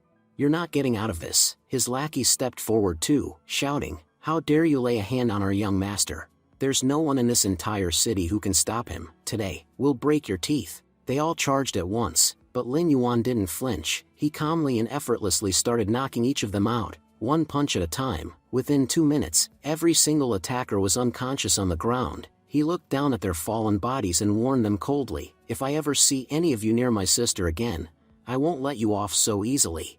I'll beat you so badly that you'll forget how to breathe. Take this as your one and only warning. Next time, there won't be one." Then he turned to Lin 10 and said, "Let's go. You don't need to worry about these punks anymore." Lin 10 was completely stunned. She looked at her brother in disbelief and asked, why did you come to pick me up today? As they started walking, she thought to herself, the Lin Yuan I knew only cared about gaming. Why would he come to school for me? Lin Yuan replied, Dad hurt his back and is resting at home. Mom is taking care of him, so I came to pick you up. Lin Ten asked worriedly, is Dad okay? Lin Yuan reassured her, don't worry, it's nothing serious, just a slight back strain, he'll be fine. They walked in silence for a while. Lin Ten reflected quietly, I can't even remember the last time I had a conversation with my brother, it's been so long, it actually feels awkward talking to him again. Just then, one of her classmates came running up to her and asked excitedly, Class President, is that really your brother?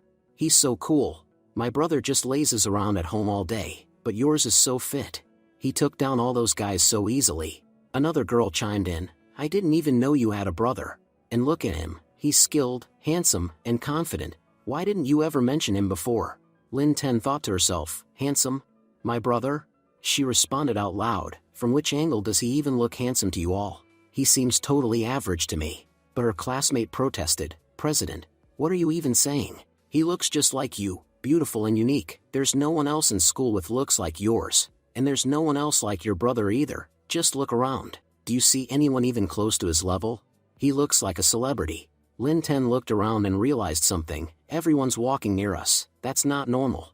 They're only here because of him. She started thinking deeply, why didn't I ever notice how handsome he is? He used to be so scrawny, but now his body has completely changed. He's taller and has muscle definition. He must have started working out, and that's probably why he's gotten so skilled at fighting too. She remembered the old Lin Yuan vividly.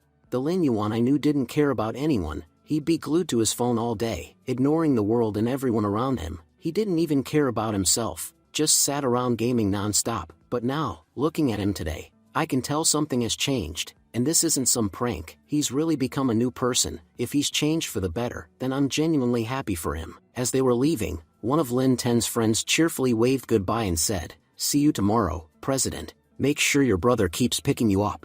At that moment, Lin Yuan noticed Lin Ten limping and immediately knelt down in front of her. He said gently, you're hurt, walking's going to be difficult, hop on my back, I'll carry you. Lin Ten, blushing, insisted she could walk on her own. There's no need for all this, she thought. What is he doing? I'm not a kid anymore. Getting on his back would be so weird. Isn't he even a little embarrassed to suggest this? But before she could resist further, Lin Yuan gently lifted her onto his back. He said calmly, all your friends have already left. I noticed earlier that you hurt your foot when you fell. There's no point in dragging yourself painfully. I'm your older brother. It's the least I can do. Lin Ten was stunned. When did he even notice my injury? It must have happened before he got to school. Was that why he beat those guys up so badly? To protect me? Later, they reached home. Their parents, who had already heard what happened at school, decided not to ask too many questions to avoid stressing them out. Lin Yuan's dad simply said, you two go get some rest. I'll head to school tomorrow to find out exactly what's going on there. As Lin Yuan left to settle in, their mom turned to Lin Ten and asked her to look at her brother more closely. Don't you think he's changed? Every time I see him now, he feels like a completely different person. Even their father agreed. You're right. I'd never seen Lin Yuan cook before, but today he made an amazing meal, and on top of that, he's even earning money by gaming. He replaced everything in the house with better stuff. When I checked the value, it turned out to be worth millions. Who knew someone could earn that much from gaming? Lin Ten thought to herself, it's not just me, even mom and dad can see how much he's changed. That's definitely a good thing for our family. Their mom reminisced. When you two were little, you used to go out and play all the time. You'd get tired, and Lin Yuan would carry you home on his back. Just like today, seeing that again made me feel so happy. You two seem like your old, adorable selves. Lin Ten smiled but replied, Mom, that's so long ago, I don't even remember it. Still, she couldn't deny what she was thinking. It really does seem like my brother has changed for the better. That's great for all of us. Then Lin Yuan confidently announced, I've taken care of all the problems we were facing. From now on, everything should go smoothly. Alright, it's time for me to return to the immortal world. With that, he headed toward his room, preparing to re-enter the game. Lin Ten watched him leave and thought, maybe I was wrong about him. Maybe he hasn't really changed. He's still the same guy who locks himself in his room and plays video games all day, ignoring his family and everything around him. Just then,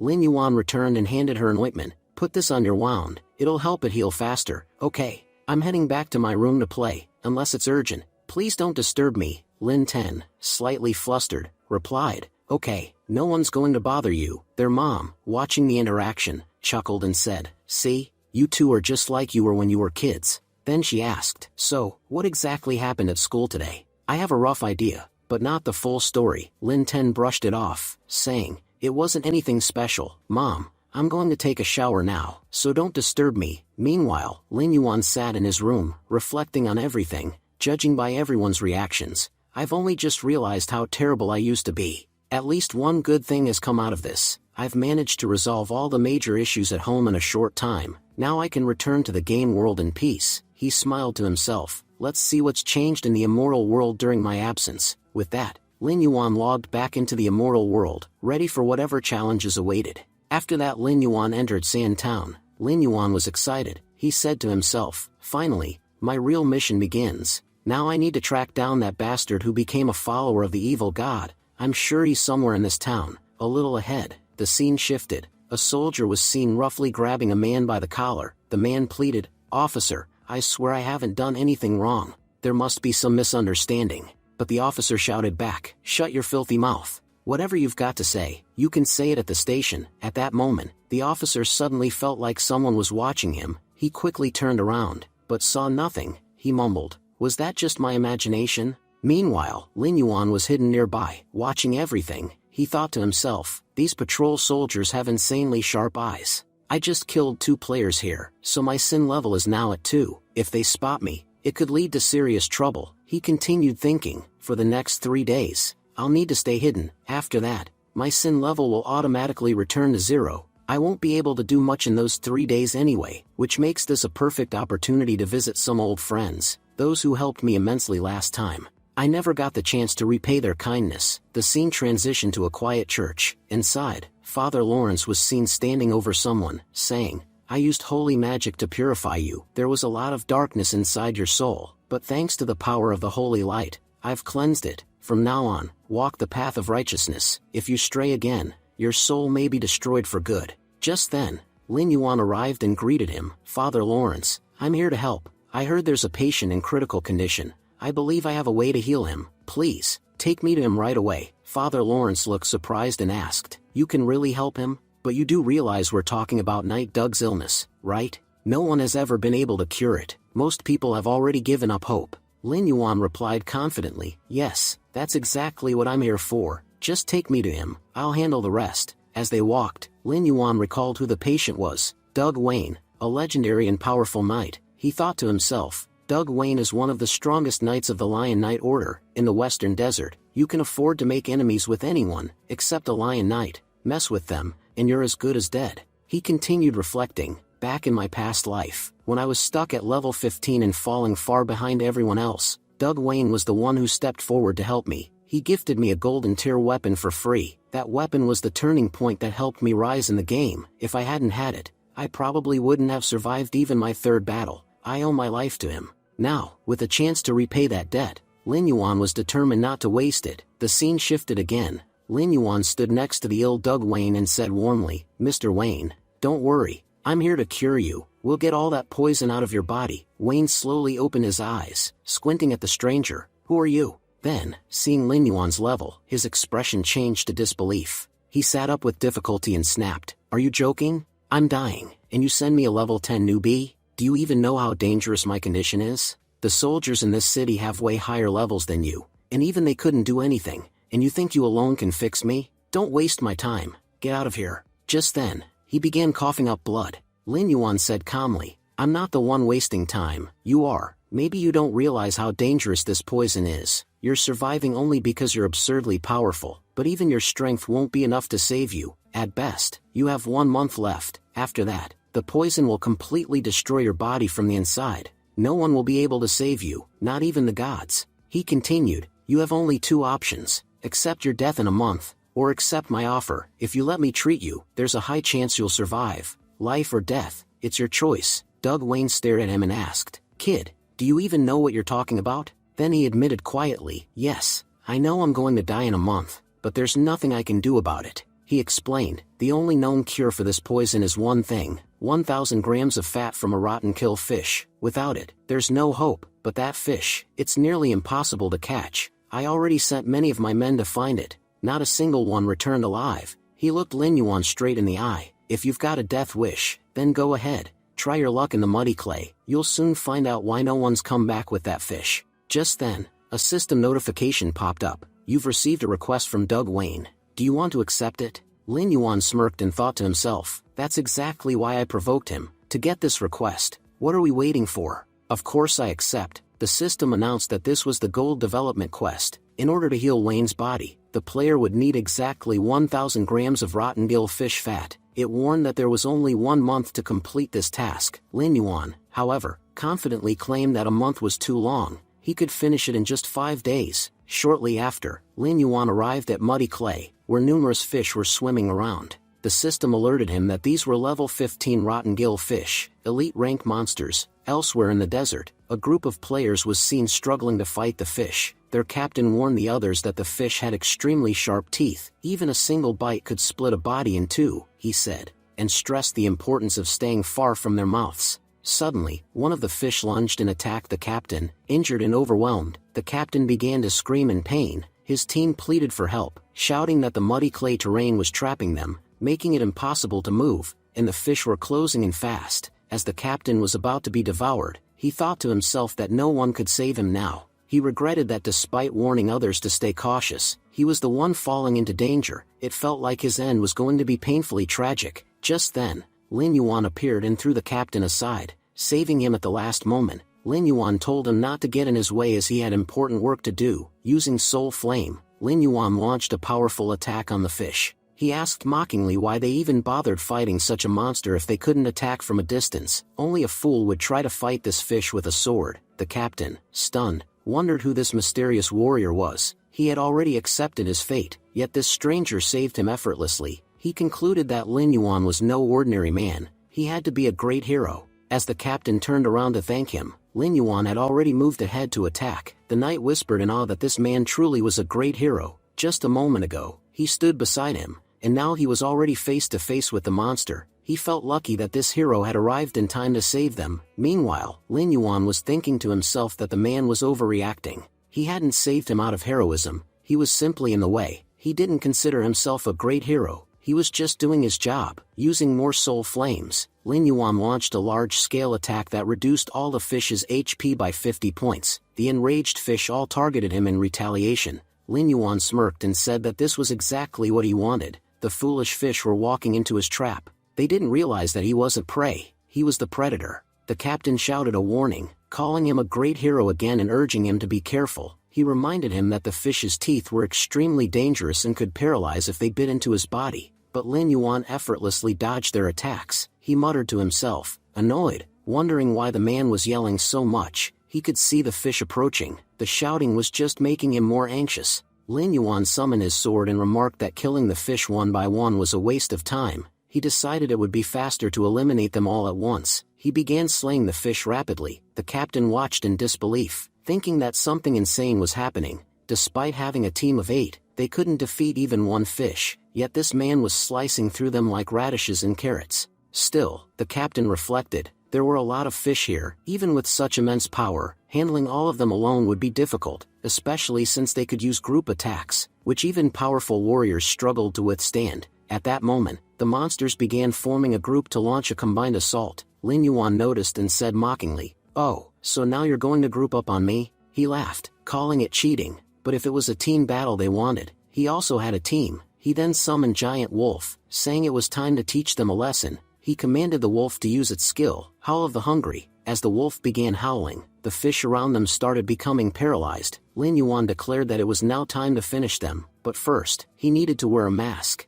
Without it, getting too close would be dangerous due to the toxic gas emitted by the fish. The system confirmed that the mask was being activated. As long as he wore it, no toxic gas could harm him, but the mask could only be used once. With the mask on, Lin Yuan lunged into battle again, targeting the fish's vital points and killing them rapidly. He remarked that everything was much easier now, and the fish were completely helpless before him. Within moments, most of the fish were dead. One of them tried to escape. Watching it flee, Lin Yuan remarked that its speed was far too slow to run away. If it had been faster, maybe it could have made it, but now, because of its poor speed, death was inevitable. With that, He hurled his sword and finished it off instantly. The observers standing nearby were left stunned. They questioned who this powerful player was, amazed that he had effortlessly wiped out so many monsters. Just as one of them started celebrating, another warned that it was too early to be happy. More monsters were still approaching, and escaping this place while fighting them off would be extremely difficult. At that moment,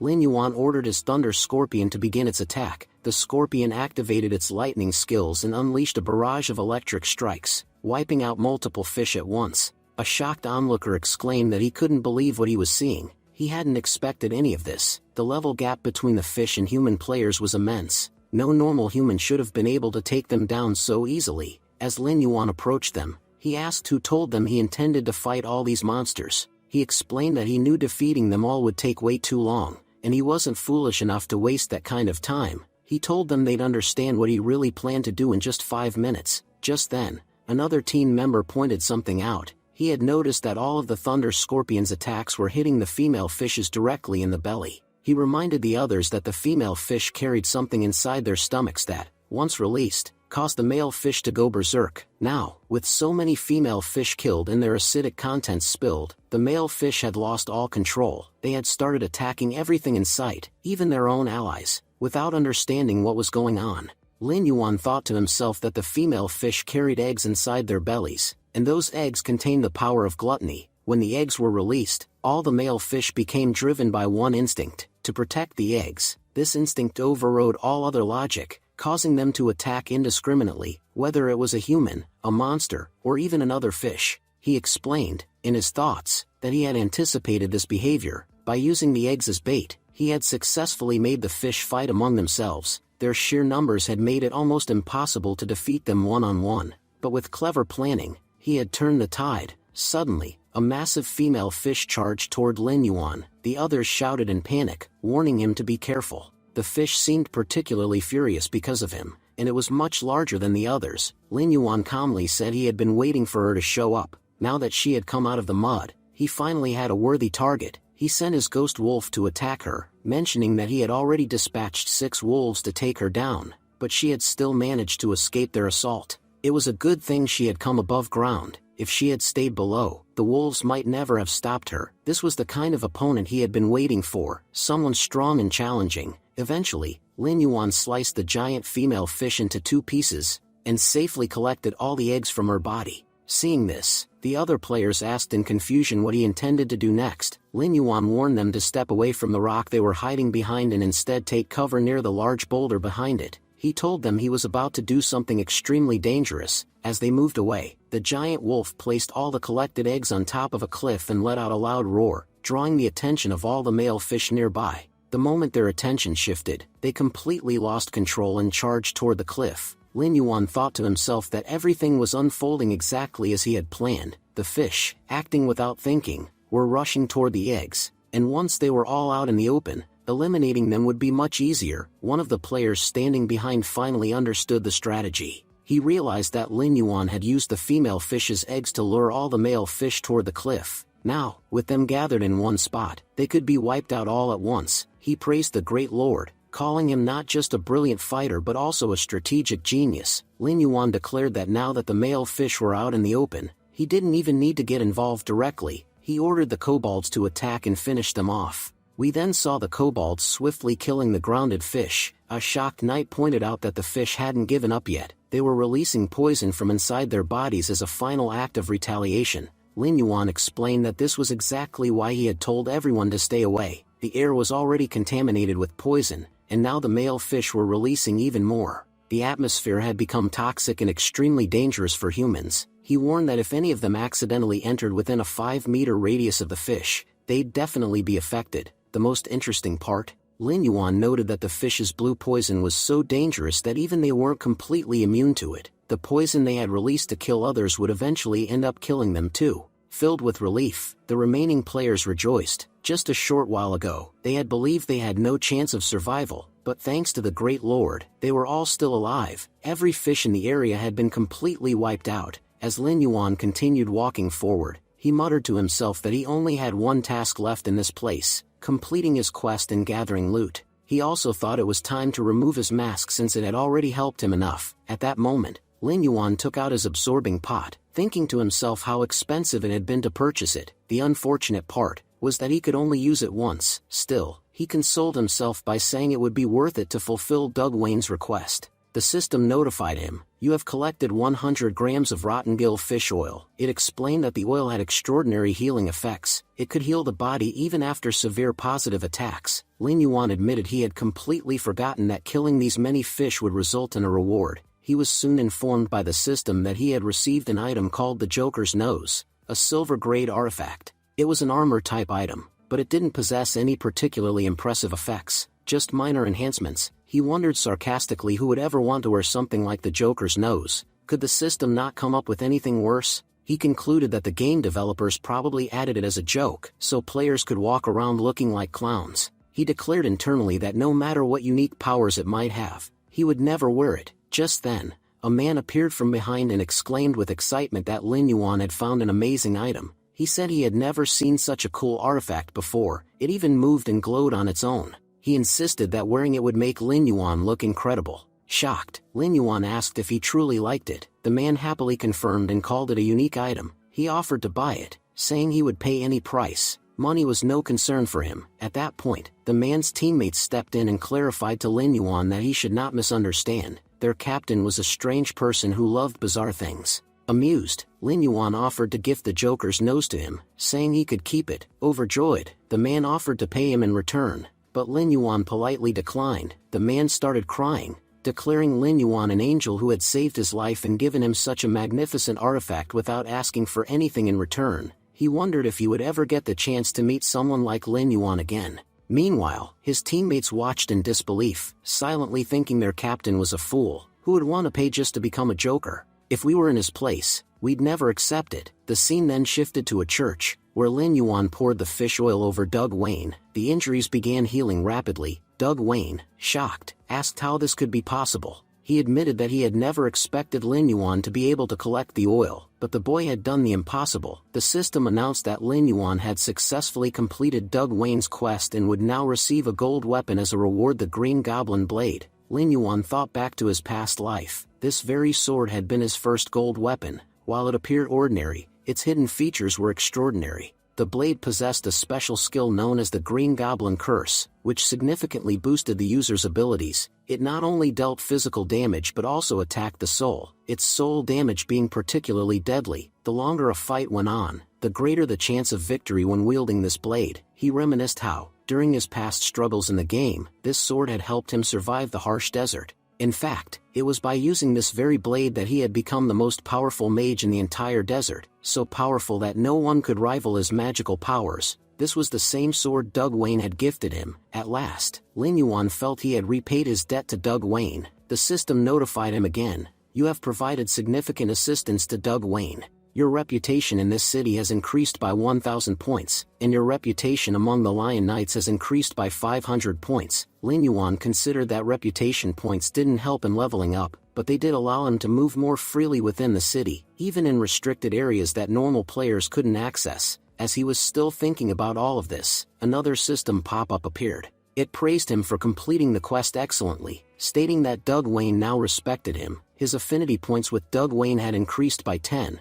Lin Yuan noted that everything was unfolding just as it had in his past life, except for the affinity points. That was a new development. Doug Wayne then addressed him warmly, thanking him deeply. He said Lin Yuan had no idea how much bringing that oil had helped. Without it, he might not have survived until next month. Lin Yuan responded that he was simply glad he could help. Doug Wayne admitted he had nothing special to offer in return, but due to Lin Yuan's immense help, he wanted to give him an important piece of information. Lin Yuan thought to himself that since Doug Wayne was an NPC, he probably knew a lot about this world. Because he had earned Doug Wayne's trust, he was likely about to learn something very valuable. Doug Wayne warned him solemnly, if he ever encountered a man named Quincy in the desert, he must avoid him at all costs. No matter what happened, he should stay away from that man. Lin Yuan, surprised, responded by saying that Quincy was actually his teacher. He asked why Doug Wayne would speak about his teacher in such a way. Doug Wayne, visibly shocked, asked Lin Yuan to repeat himself. When Lin Yuan confirmed again that Quincy was indeed his teacher, Doug Wayne said that it was impossible. He claimed that someone like Lin Yuan would never be able to hide his true nature from Quincy. While Lin Yuan had concealed his abilities well,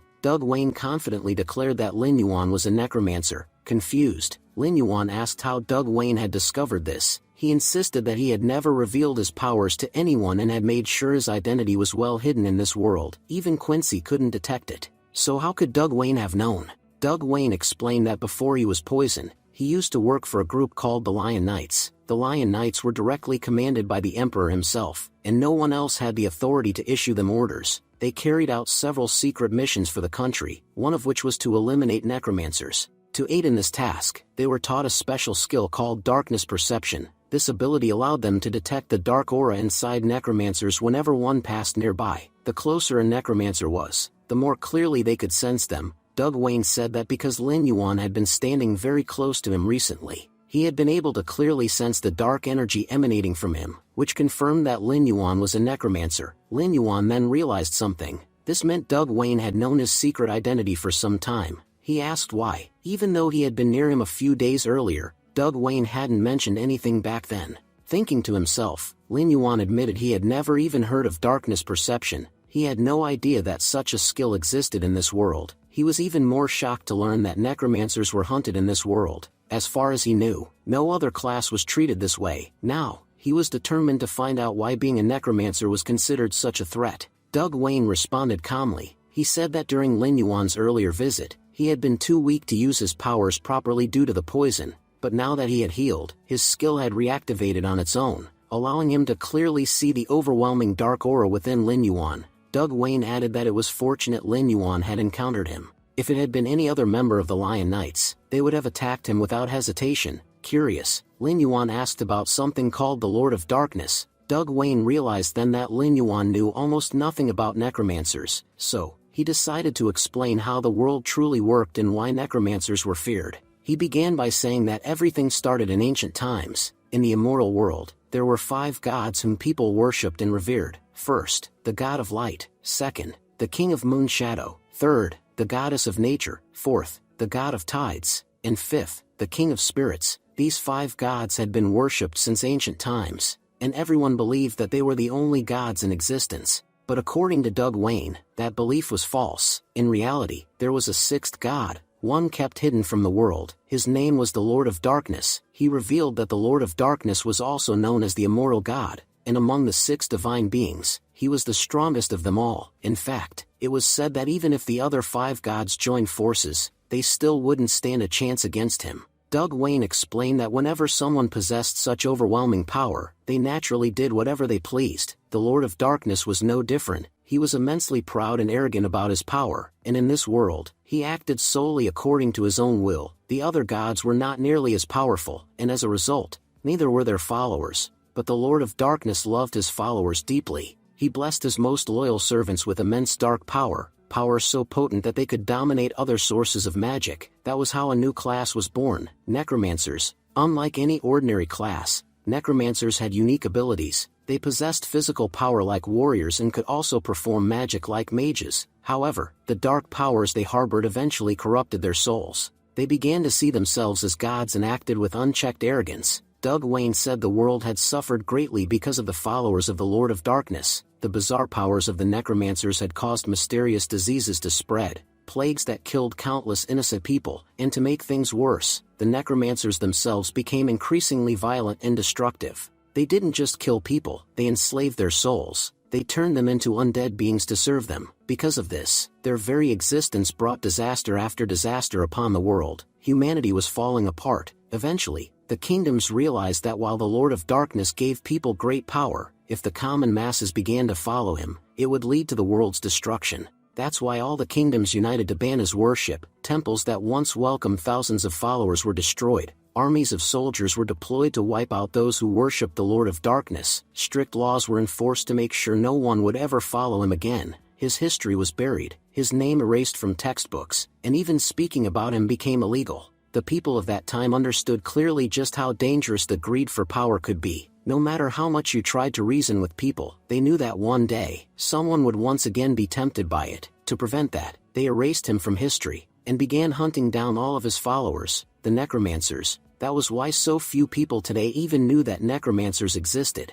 and those who did know about them considered them enemies. They were all given a clear order: if you ever spotted a necromancer, kill them immediately, no questions, no hesitation. That's why necromancy was now considered a forbidden ability, an ability no one should ever possess. Doug Wayne confessed that he himself had killed many necromancers in the past. About 10 years ago, he and his team were hunting one, when a necromancer used poison to attack him by surprise. That poison left Doug Wayne bedridden ever since. It had weakened him so much that he had accepted his fate and prepared for death. He knew that the kind of fish Lin Yuan had used to cure him couldn't be caught by just anyone. And yet, in a strange twist of fate, the one who had poisoned him was a necromancer, and now, the one who had saved him was also a necromancer. Doug Wayne said there was only one difference: Lin Yuan was a necromancer who had no knowledge of what he truly was, and that was the only reason he was still walking on the right path. Hearing this, Lin Yuan began to reflect. In his previous life, he had been a sorcerer, and because of that, he had no idea about the history or dangers of this world. He had no clue that his current ability was tied to such a massive and terrifying secret. The very power that had made him grow stronger so quickly could also become the reason for his downfall. He finally understood why his ability was always labeled as forbidden whenever he saw it in the system. It made sense now. He considered himself lucky that he had always used his concealment skill whenever he traveled. If he hadn't, he might have already been caught and killed. But now, he knew, he had to do something about this. He couldn't afford to let anyone else detect his aura, because anyone who realized his true identity might attack him without a second thought. Things had become far more complicated than he had expected. He couldn't even predict when or from where the next danger might appear. He had assumed that once his sin points were gone, he'd be able to roam freely through the city and investigate the man with the special badge. But that no longer seemed safe. If even one of the city's knights spotted him and sensed his aura, things could go horribly wrong. Lin Yuan realized that his top priority now was to hide his aura completely, especially the dark energy tied to the Lord of Darkness. If he failed to conceal it, not only would he be unable to move freely through the city, he wouldn't be able to investigate anything at all. He turned to Doug Wayne and asked him a crucial question. Doug Wayne, is there a way to bypass your special skill? Some method that could stop your detection from working? He explained that Doug Wayne was the only person who knew he was a good person, but if any other knight were to see him, they would attack immediately. That's why it was extremely important for him to know if there was a way to evade being detected. Doug Wayne said Lin Yuan was right. He truly was a good person. Even if he was a necromancer, Doug Wayne could confidently guarantee that Lin Yuan would never use his powers for evil. But then, Doug Wayne added, the truth remained that the rest of the world wouldn't believe in such goodness. If anyone else saw Lin Yuan, they wouldn't hesitate to attack him. Doug Wayne explained that their special detection skill could indeed be avoided, but unfortunately, he didn't know how. There was only one person who could help with that, Quincy. However, that was also where the real problem lay. Quincy hated necromancers more than anyone else. The moment he saw Lin Yuan, he would immediately recognize what he was, and Doug Wayne was absolutely certain that Quincy wouldn't hesitate to kill him on the spot. Doug Wayne warned that no one hated necromancers as deeply as Quincy did, and he had a very personal reason for it. Quincy had loved his wife more than anything in the world, but it was a necromancer who had taken her life. That was why he had warned Lin Yuan from the very beginning. No matter what happens, he should stay away from Quincy. Quincy wasn't just powerful, he was extremely dangerous. If he saw Lin Yuan, he would attack without mercy. Doug Wayne explained that while most knights killed necromancers out of duty, Quincy killed them out of pure hatred, even enjoying it. He wouldn't care how good Lin Yuan's intentions were. He wouldn't offer help. He would destroy him, even tearing apart his very soul. Doug Wayne then sighed,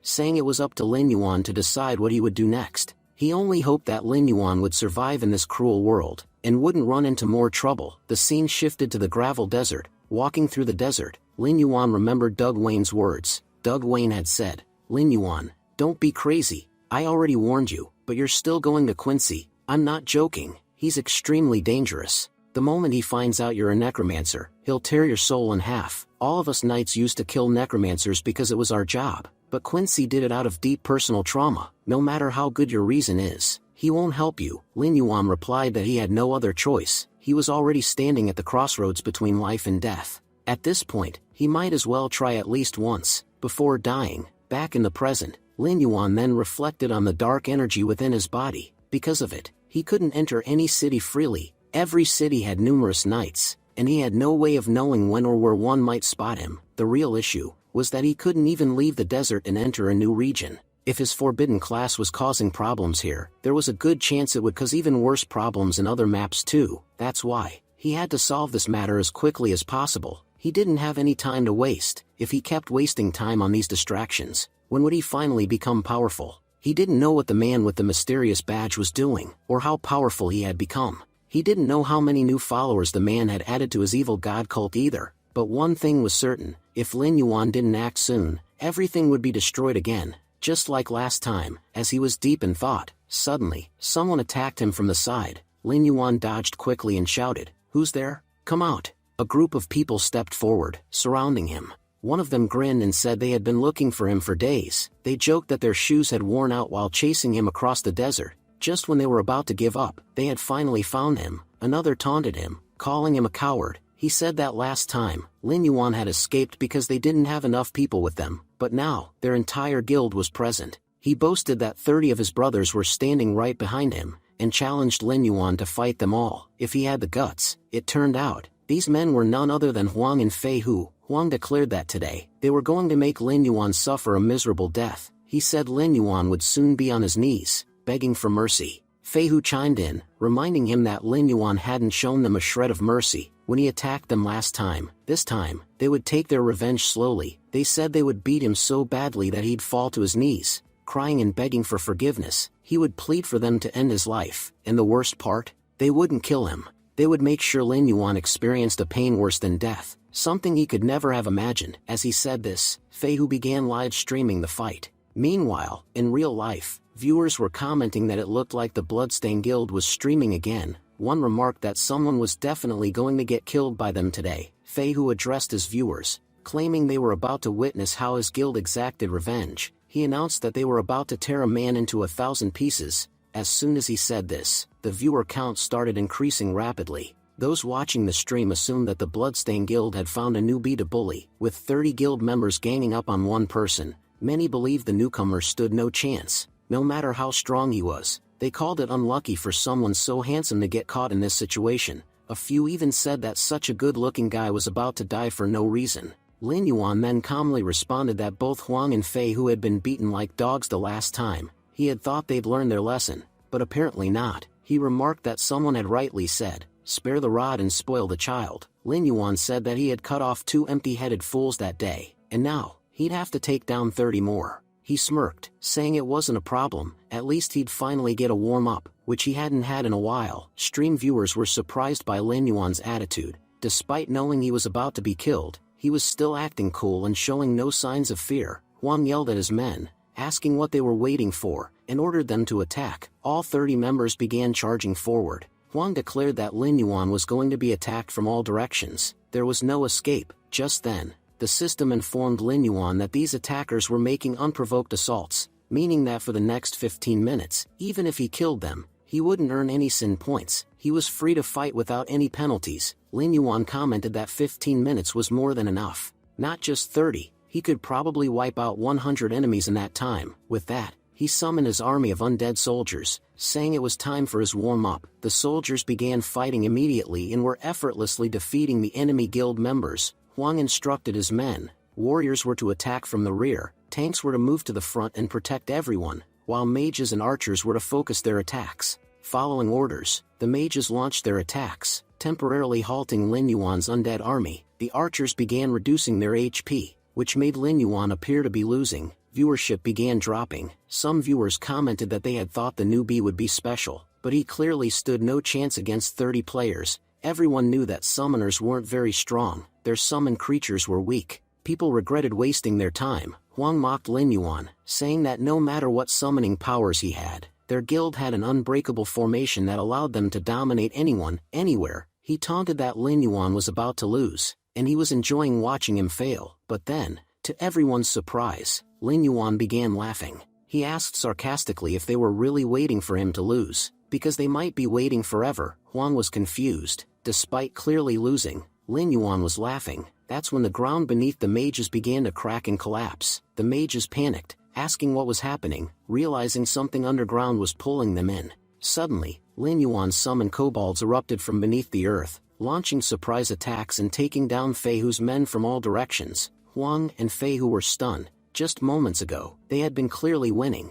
but now they were being overwhelmed by Lin Yuan's undead forces. The viewers were just as shocked. They wondered if these undead could think for themselves. When the frontal attack failed, they counterattacked from below with perfect coordination, better than what most elite guilds could manage. It became clear to them, Lin Yuan was no newbie. The Bloodstained Guild had seriously messed with the wrong guy. They had talked about killing him. Now it looked like they would be the ones dying today. As Lin Yuan began dominating, the viewer count started climbing again. Some mages commented that Lin Yuan's attacks were insanely dangerous. His weapons were even reaching behind their defenses. They needed to heal immediately or else they'd all be dead within moments. As they began to heal themselves, Lin Yuan attacked again, catching them off guard. He reminded them that he wasn't there for a party, he was there to kill them. Just then, an invisible assassin tried to sneak up on him, but Lin Yuan noticed, and before the enemy could strike, he launched a deadly counterattack. As the enemy emerged from the shadows, he said, "How did you know I was behind you?"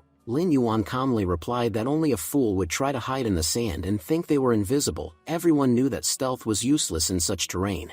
Meanwhile, the battle was clearly turning in undead's favor. Members of the guild began to panic. They were exclaiming how powerful the enemy was, stronger than they had ever expected. Every tanks had already been killed, and now, fewer than 10 of them remained standing. Frustrated, Feiyu spoke up angrily. He said that last time, they didn't have much manpower, so even after losing, it didn't feel too bad. But this time, if I lose even with so many of us here, how will I ever face the world? Determined not to be humiliated, he declared he wouldn't go down without a fight. He would battle Lin Yuan himself. Feiyu charged forward, shouting that today, he would personally sever Lin Yuan's head. Unfazed, Lin Yuan unsheathed his sword and said coldly, "Let's see who actually ends up killing whom today." He launched a green goblin curse attack toward Feiyu. Taken aback, Feiyu yelled in shock. He had never seen anything like it. "What kind of attack is this? I've never witnessed anything like it before." Before Feiyu could react, Lin Yuan hit him with another devastating blow and advanced forward. He taunted Feiyu, "You came here to kill me, didn't you? But if you can't even see me, how do you plan to strike me?" He continued, saying he had always been a huge fan of Power Rangers since childhood, and now, he was thrilled to make his first kill in Power Ranger style. Lin Yuan counted down from 3, 2, 1, and with that, his attack triggered an explosion. After the dust settled, Lin Yuan admired his sword, saying this was exactly why he liked it so much. It not only slashed enemies but also caused them to explode afterward. "Personally, I love the way it looks." The live stream viewership surged. Spectators from around the world watched as viewers mocked the guild. One of them laughed. Weren't they the ones claiming they'd tear this newbie into 1,000 pieces? Look at him now, he's the one blowing them all away. Another chimed in, "This stream is insane, I've never seen anything this epic before." Back on the battlefield, Huang was trembling as he watched his comrades fall one after another. He said he couldn't believe what was happening. His entire guild, which he had built so carefully over time, was being decimated by a single player. He muttered in disbelief, "I met him just a few days ago. Sure, he was powerful, but not powerful enough to defeat us all. What's happening in this game world? How can one person be so strong?" Feiyu added that it didn't even feel like he was fighting a player. "It's like I'm facing the strongest demon from hell. He doesn't care about anything, he just kills." Just then, Lin Yuan turned toward Huang, who immediately panicked. He pleaded for his life, "Please, don't kill me. I'm sorry for bothering you. From now on, my guild and I will never cross paths with you again. Please forgive us, just this once." But Lin Yuan didn't stop. He walked straight toward Huang and drove his sword into his head. He coldly said, "You liked seeing others tremble in fear, didn't you? You enjoyed killing them, so tell me, how does it feel now to be on the receiving end? If you enjoyed watching others suffer, you must be enjoying this too." And with that, he finished Huang off. Lin Yuan then looked down at him and muttered, "People like you, it's better if you're not powerful. Otherwise, you'd just become a threat to humanity." As he scanned the area, Lin Yuan noticed a bee-like bot still live streaming the entire event. "Oh, I almost forgot. We have an audience. Honestly, I'm not a fan of attention. I prefer peace and quiet." Then, without hesitation, he destroyed the bot as well. "Now this place finally feels better. This is the kind of peace I like." The scene shifted to a massive building where people were still buzzing about Lin Yuan. They were amazed. That guy was so cool. After destroying the guild, he even took down the streaming bot. And did you hear what he said at the end? He just wanted peace. Another remarked, "The most incredible part is that such an amazing player has appeared, and yet we know nothing about him."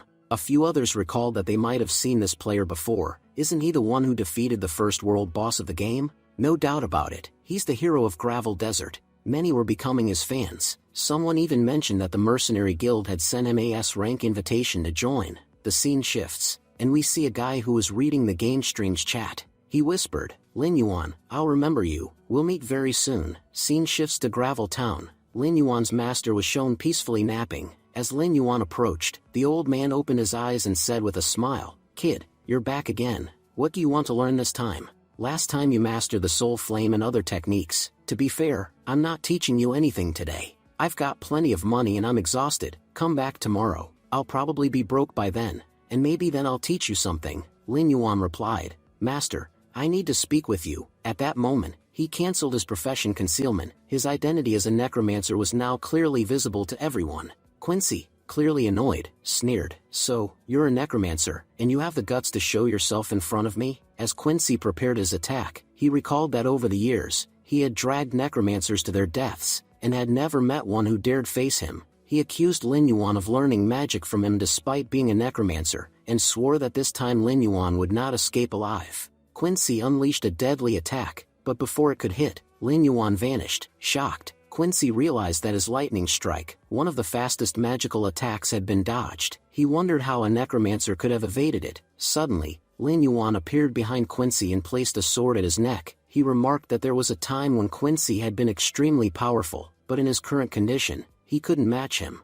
Lin Yuan suggested that if Quincy had calmed down, they could sit and talk. Quincy noted that Lin Yuan had stopped his attack midway, which meant he did not intend to kill him. Curious, he asked what Lin Yuan wanted. At that moment, Lin Yuan recalled Doug Wayne's words from the past. Doug Wayne had told him that since he was going to see Quincy, he should take some important information. Doug Wayne couldn't help much, but he could at least share a story from 10 years ago. Back then, the Lord of Darkness had grown dominant, threatening the immoral world. Diseases spread everywhere, and the world faced its darkest time. To bring justice, Quincy and his wife had stepped forward to fight. They faced the Lord of Darkness's most powerful follower. Quincy and his wife, the most powerful mages of that era, were considered unbeatable. In the battle, they killed the necromancer, but before dying, he cursed Quincy's wife. Her soul was corrupted and overtaken by darkness, causing her to lose all her memories and transform into a monster beyond redemption. Since Quincy was severely injured at the time, he couldn't save her.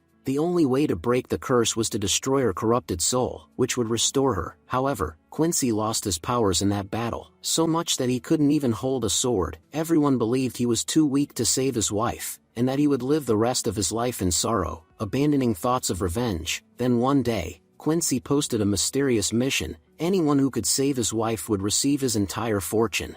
If a necromancer saved her, Quincy would also give them the method to break the darkness perception, a technique he had learned from the powerful necromancer he once defeated. In truth, this reward was bait. Quincy knew only necromancers could save his wife, and that their greatest weakness was the darkness perception. He was certain they would come for the method, fall into his trap, and die. It wasn't Quincy's plan to kill the necromancers himself, but rather to have his wife kill them. So far, 158 people had accepted the mission, and none had returned alive, whether necromancer or ordinary human. In the present, Lin Yuan told Quincy he had come for the mission. Quincy, realizing this, said he had no reason to attack and admitted he had been waiting for someone to accept it. He handed the mission to Lin Yuan. The system notified Lin Yuan that he had received a mission from Quincy, titled Wife's Dead Soul. It was a silver-grade mission, with a 10-day time limit. Lin Yuan accepted. Quincy wished him good luck, saying he hoped Lin Yuan could complete it, though inwardly he thought the young man was walking toward his death, as no one had ever returned from his wife's side. The scene shifted to Gravel Town, where the memorial of the dead came into view. Lin Yuan had entered the memorial, using night vision to see clearly even in the darkness. He thought to himself that the memorial had 5 floors in total. All the NPCs from the town were buried on the first floor. As he pondered this, a zombie suddenly crawled out from a coffin, only to be instantly destroyed by his scorpion companion. Lin Yuan noted that the monsters became stronger on each floor. Zombies on the first floor were level 1 to 3, the second floor housed level 4 to 6 skeletal monsters, the third floor had level 7 to 9 ghost monsters, and the fourth floor contained level 10 ghouls. He recalled hearing that most people attempting this mission never made it past the fourth floor. In his mind, the first 3 floors were a waste of time. he decided to go directly to the 4th floor and hunt the ghouls there. Arriving at the 4th floor, he observed his surroundings. It was eerily quiet, too quiet for a place supposedly crawling with monsters. Then faint noises began to echo through the darkness. Lin Yuan realized the ghouls had started moving. On the walls, the creatures crept forward slowly, thinking that the darkness concealed them from him. They believed they could sneak up for a surprise attack, but Lin Yuan could see their every movement. Signaling his scorpion, he ordered an attack. The scorpion smashed through one enemy with a single blow, and then used its poison tail to strike multiple foes. Lin Yuan advanced, cutting through them with speed, mocking their failed ambush. One by one, he killed them all, until a ghoul managed to get uncomfortably close. Striking it down, he remarked that it had almost succeeded in sneaking up on him, but in the end, it was caught. The system congratulated him for killing many level 10 ghouls and announced he had leveled up to 12. Lin Yuan reflected that he had expected this floor to take longer, but it was over quickly. Unfortunately, all the enemies here were undead, meaning he couldn't revive any of them for his own use. If they had been normal monsters, he could have gained several powerful summons. As he was thinking, he sensed something approaching from behind. Before he could fully react, a powerful, strange attack struck him, blocking it. He wondered aloud what was going on and who had launched the strike. The force of the attack didn't harm his body but carried him away, straight to another location. When he regained his footing, he saw he was no longer on the 4th floor. In front of him stood a coffin bound with chains. He suspected the attack had brought him to the 5th floor. There, Quincy's wife awoke. She said she had been waiting for someone to arrive for a long time and was glad he had come. She complained about being bored with the dry and tasteless prey she had been feeding on, and today, she would finally enjoy fresh blood. The system identified her as the Cursed Spirit, a level 18 Lord rank monster, Quincy's wife, and the final boss. Lin Yuan confirmed to himself that he was indeed on the 5th floor, facing the ultimate enemy of this mission.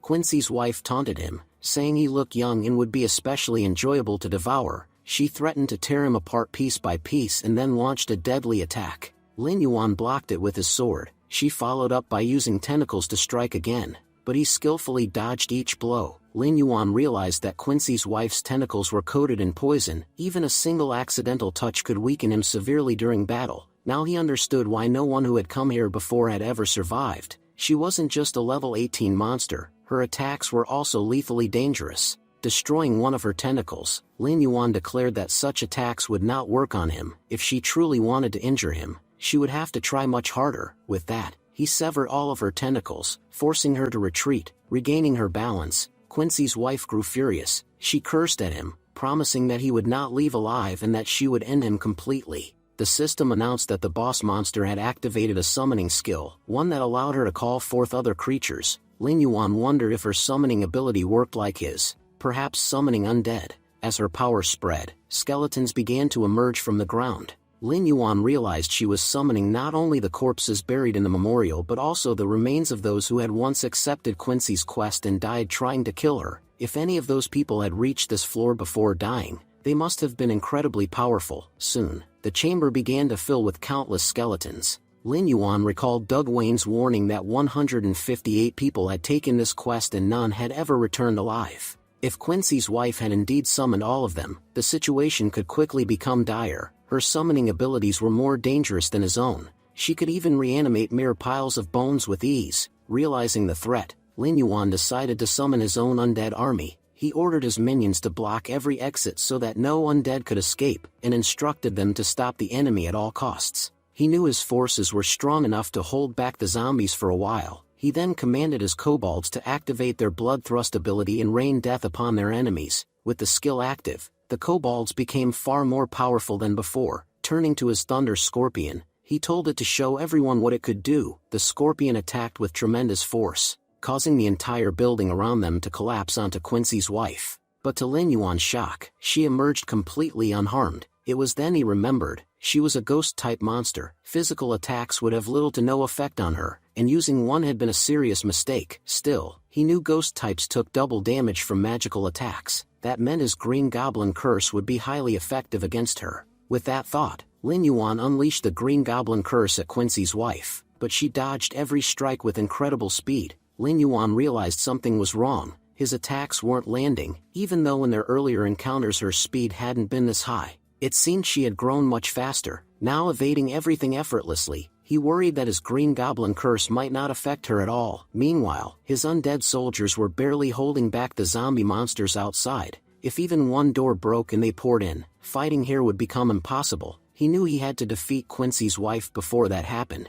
because if she fell, the rest would automatically collapse. Determined, Lin Yuan pulled out a ring he had received after killing the Thunder Scorpion. Back then, he hadn't known what use the Thunder Ring would have, but now it seemed invaluable. The system informed him that the ring could paralyze any enemy for 5 seconds. Lin Yuan thought that 5 seconds would be more than enough. He clenched the ring in his fist, activated his venom, and struck Quincy's wife with a fierce blow. She had expected a physical attack and didn't bother to dodge. Her greatest mistake. The system confirmed that the target was paralyzed. Seizing the moment, Lin Yuan ordered his green goblin curse forward. The curse hit her squarely, sending her flying and inflicting heavy damage. For the first time in a long while, Lin Yuan felt he was finally winning. He decided to finish the fight. He summoned his giant wolf companion, explaining that the green goblin curse had slowed her speed dramatically. With the wolf's howling ability at maximum power, he could immobilize her for another 5 seconds. As the wolf howled, Quincy's wife froze again. Lin Yuan thought this another 5 seconds would be enough to end her forever. He launched a relentless barrage of attacks, determined to test how many blows she could withstand. Her health points dropped rapidly, and being paralyzed, she couldn't avoid anything. Furious, Quincy's wife unleashed her ultimate skill, Corpse Explode. Shocked, Lin Yuan realized she intended to detonate all her undead minions. Before he could react, explosions erupted throughout the tomb, destroying a large part of his own army as well. When the smoke cleared, Lin Yuan was buried under a pile of shattered undead. He admitted to himself that it was the first time he'd ever seen such a terrifying skill. He had underestimated her, thinking she could do little more than summon corpses, yet she had wiped out his forces with a single move. Quincy's wife hated losing so much that she was willing to sacrifice every NPC under her control to win. After the blast, only 3 of Lin Yuan's soldiers remained alive, the strongest of their class. Every weaker unit had been annihilated. He reflected grimly that this battle had cost him dearly, and if he didn't gain something worthwhile by killing her, his losses might never be recovered. As the fight continued, Lin Yuan urged Quincy's wife to give up, saying there was no point in struggling any longer. He admitted he knew she still had a pure soul within her, and for that reason, he asked her to calm down and accept her end. For her own good and for everyone else's, Lin Yuan unleashed the Green Goblin Curse once more, and this time, all his attacks struck Quincy's wife directly. Her health points began to plummet rapidly. The system announced that the boss monster had taken heavy damage, and had only 300 HP remaining. Moments later, the system updated again. Her HP had fallen to 200. Finally, after another round of attacks, her health reached 0, and she collapsed on the spot. The system congratulated Lin Yuan, declaring that he had defeated the tomb boss, and awarding him 800 experience points as a reward. Looking around at the battlefield, Lin Yuan reflected that everything was finally over. The place, which moments ago had been a war zone, now lay in ruins. Just then, he noticed something behind him. The true spirit of Quincy's wife appeared. She thanked the young hero for freeing her soul, saying he had done her a great service. Her spirit transformed into a ring. The system identified it as the ring of a loved one, explaining that it could never be sold because it was Quincy's engagement ring. Lin Yuan wondered aloud whether this was truly his reward. After such a long and dangerous fight, after risking his life so many times, was this all he had gained? He admitted he had expected something far more valuable. What practical use could such a ring even have? But then, a book materialized before him. Seeing it, Lin Yuan smiled, realizing that a quest this difficult could never have such a trivial reward. The system revealed that it was a gold-level skill book called Corpse Explosion, a technique that only a necromancer could learn. Lin Yuan was astonished. This was the same skill Quincy's wife had used to obliterate his undead army. He thought that if even one of her zombies had been close to him during that blast, he would have suffered serious injuries as well. He admitted that it was an extraordinary ability, one of the best he had ever seen. Reflecting further, Lin Yuan pointed out that he himself was a necromancer, yet he didn't possess such a skill. He recalled Quincy saying that the man he had killed was an important servant of the Lord of Darkness. Perhaps this explained why she had been granted such a rare and powerful ability. The system announced that the skill book was being imprinted into Lin Yuan's memory. He now possessed the Corpse Explosion skill, which could be used every 10 seconds. At the cost of 100 mana per use, Lin Yuan reflected that although using the skill would require sacrificing his own soldiers, it would be extremely useful against powerful enemies. He admitted to himself that this journey had been highly profitable. Later, Lin Yuan returned to Gravel Town and showed Quincy the ring he had obtained. Shocked, Quincy recognized it immediately as the engagement ring he had once given to his wife. He explained that when a soul is sealed, it loses all memories, but the fact that Lin Yuan now held this ring meant that Quincy's wife had been freed, and she must have personally given it to him. With visible sadness, Quincy regretted that he hadn't been able to witness his wife's soul being set free. Still, he found comfort in knowing that she was no longer suffering after years of torment. Lin Yuan reassured him that her soul was at peace, likely resting in heaven. Moved to tears, Quincy thanked Lin Yuan deeply. He admitted that he had never imagined bowing his head to a necromancer, a class he had always despised. Every time he encountered one, he had felt an urge to kill them, but fate had turned things around. This very necromancer had helped him resolve the greatest regret of his life. Quincy promised never to forget Lin Yuan's kindness, and swore that if Lin Yuan ever needed help, he would be there. Keeping his word, Quincy opened a box and presented Lin Yuan with a special item. As promised, it was something that would help him conceal his identity. The system identified it as the Crown of Darkness. Once worn, it would completely hide Lin Yuan's sin value and suppress any trace of his dark aura, rendering him undetectable by others. Only necromancers could use this item, and it could not be sold. Lin Yuan was astonished. Although the crown wouldn't make him stronger directly, the ability to mask his presence was a tremendous advantage. With it, he no longer had to fear knights recognizing him. Even in the main city, he would be able to move freely without being exposed. The system asked if he wished to equip the Crown of Darkness. Lin Yuan agreed immediately and placed it on his head. With a determined expression, he resolved to enter the city and gather information about the followers of the evil god. The scene shifted to Lin Yuan finally arriving in the main city. He observed that the place had countless guilds, some so powerful that entering them was nearly impossible, while others would recruit anyone passing by on the street. But, as he reasoned to himself, joining weak guilds was meaningless. If he were to join a guild at all, it had to be one of the top 10, as those were the true powerhouses. He speculated that the person he was searching for might be hiding inside one of these 10 guilds. Reaching that person was crucial, because Lin Yuan already knew what this man was planning to do in the next 3 years. Stopping him early would be far better for all of humanity, but Lin Yuan was also aware of how things looked from the outside. To the people of this city, he was a complete newcomer who had only arrived hours ago. Getting into a top guild wouldn't be easy. As far as he knew, those guilds held periodic competitions to recruit new members. He decided he would have to wait for such an opportunity. Just then, something unusual happened. Lin Yuan sensed that someone was following him through the crowded streets. He quickly slipped away from the crowd and thought to himself, "Who's the rat tailing me?" The pursuer followed him into a narrow alley, only to find that Lin Yuan had vanished. In the next moment, a sword pressed against the man's neck. Lin Yuan demanded coldly, "Tell me quickly, who are you, and why are you following me?" The man exclaimed in relief, saying, "Finally, after searching for so long, I've found you, God Yuan. You have no idea how much effort I put into finding you." Lin Yuan narrowed his eyes. "So it was you trailing me? I suspected someone was on my tail." The stranger admitted openly, "You were right. I've been following you for the past 5 minutes, and I can't tell you how happy I am that you remember me." Lin Yuan asked, "How do you even know my name?" "As far as I recall, when I saved you last time, I never mentioned it." Standing up straight, the man explained, "It's not just me. A lot of people know who you are now. Anyone who loves this game can't possibly be unaware of you. Everyone saw how you cut down the Bloodstained Guild members like they were nothing. I even watched that live stream myself. People were shocked by your strength, but I knew you were holding back. You could have wiped them out in no time if you'd wanted to. You can't imagine how much effort I put in to find you. Ever since that day, I've been watching streams non-stop, hoping you'd appear again. When I first saw your face here, I wasn't sure it was you. That's why I spent 2 million in game credits, and even had my company push a system update just to confirm your identity. And now I'm certain, it really is you." Lin Yuan was stunned. "You spent 2 million, just to find me? Don't you think that's a little excessive?" The man was equally surprised by Lin Yuan's reaction. "Excessive? 2 million is nothing.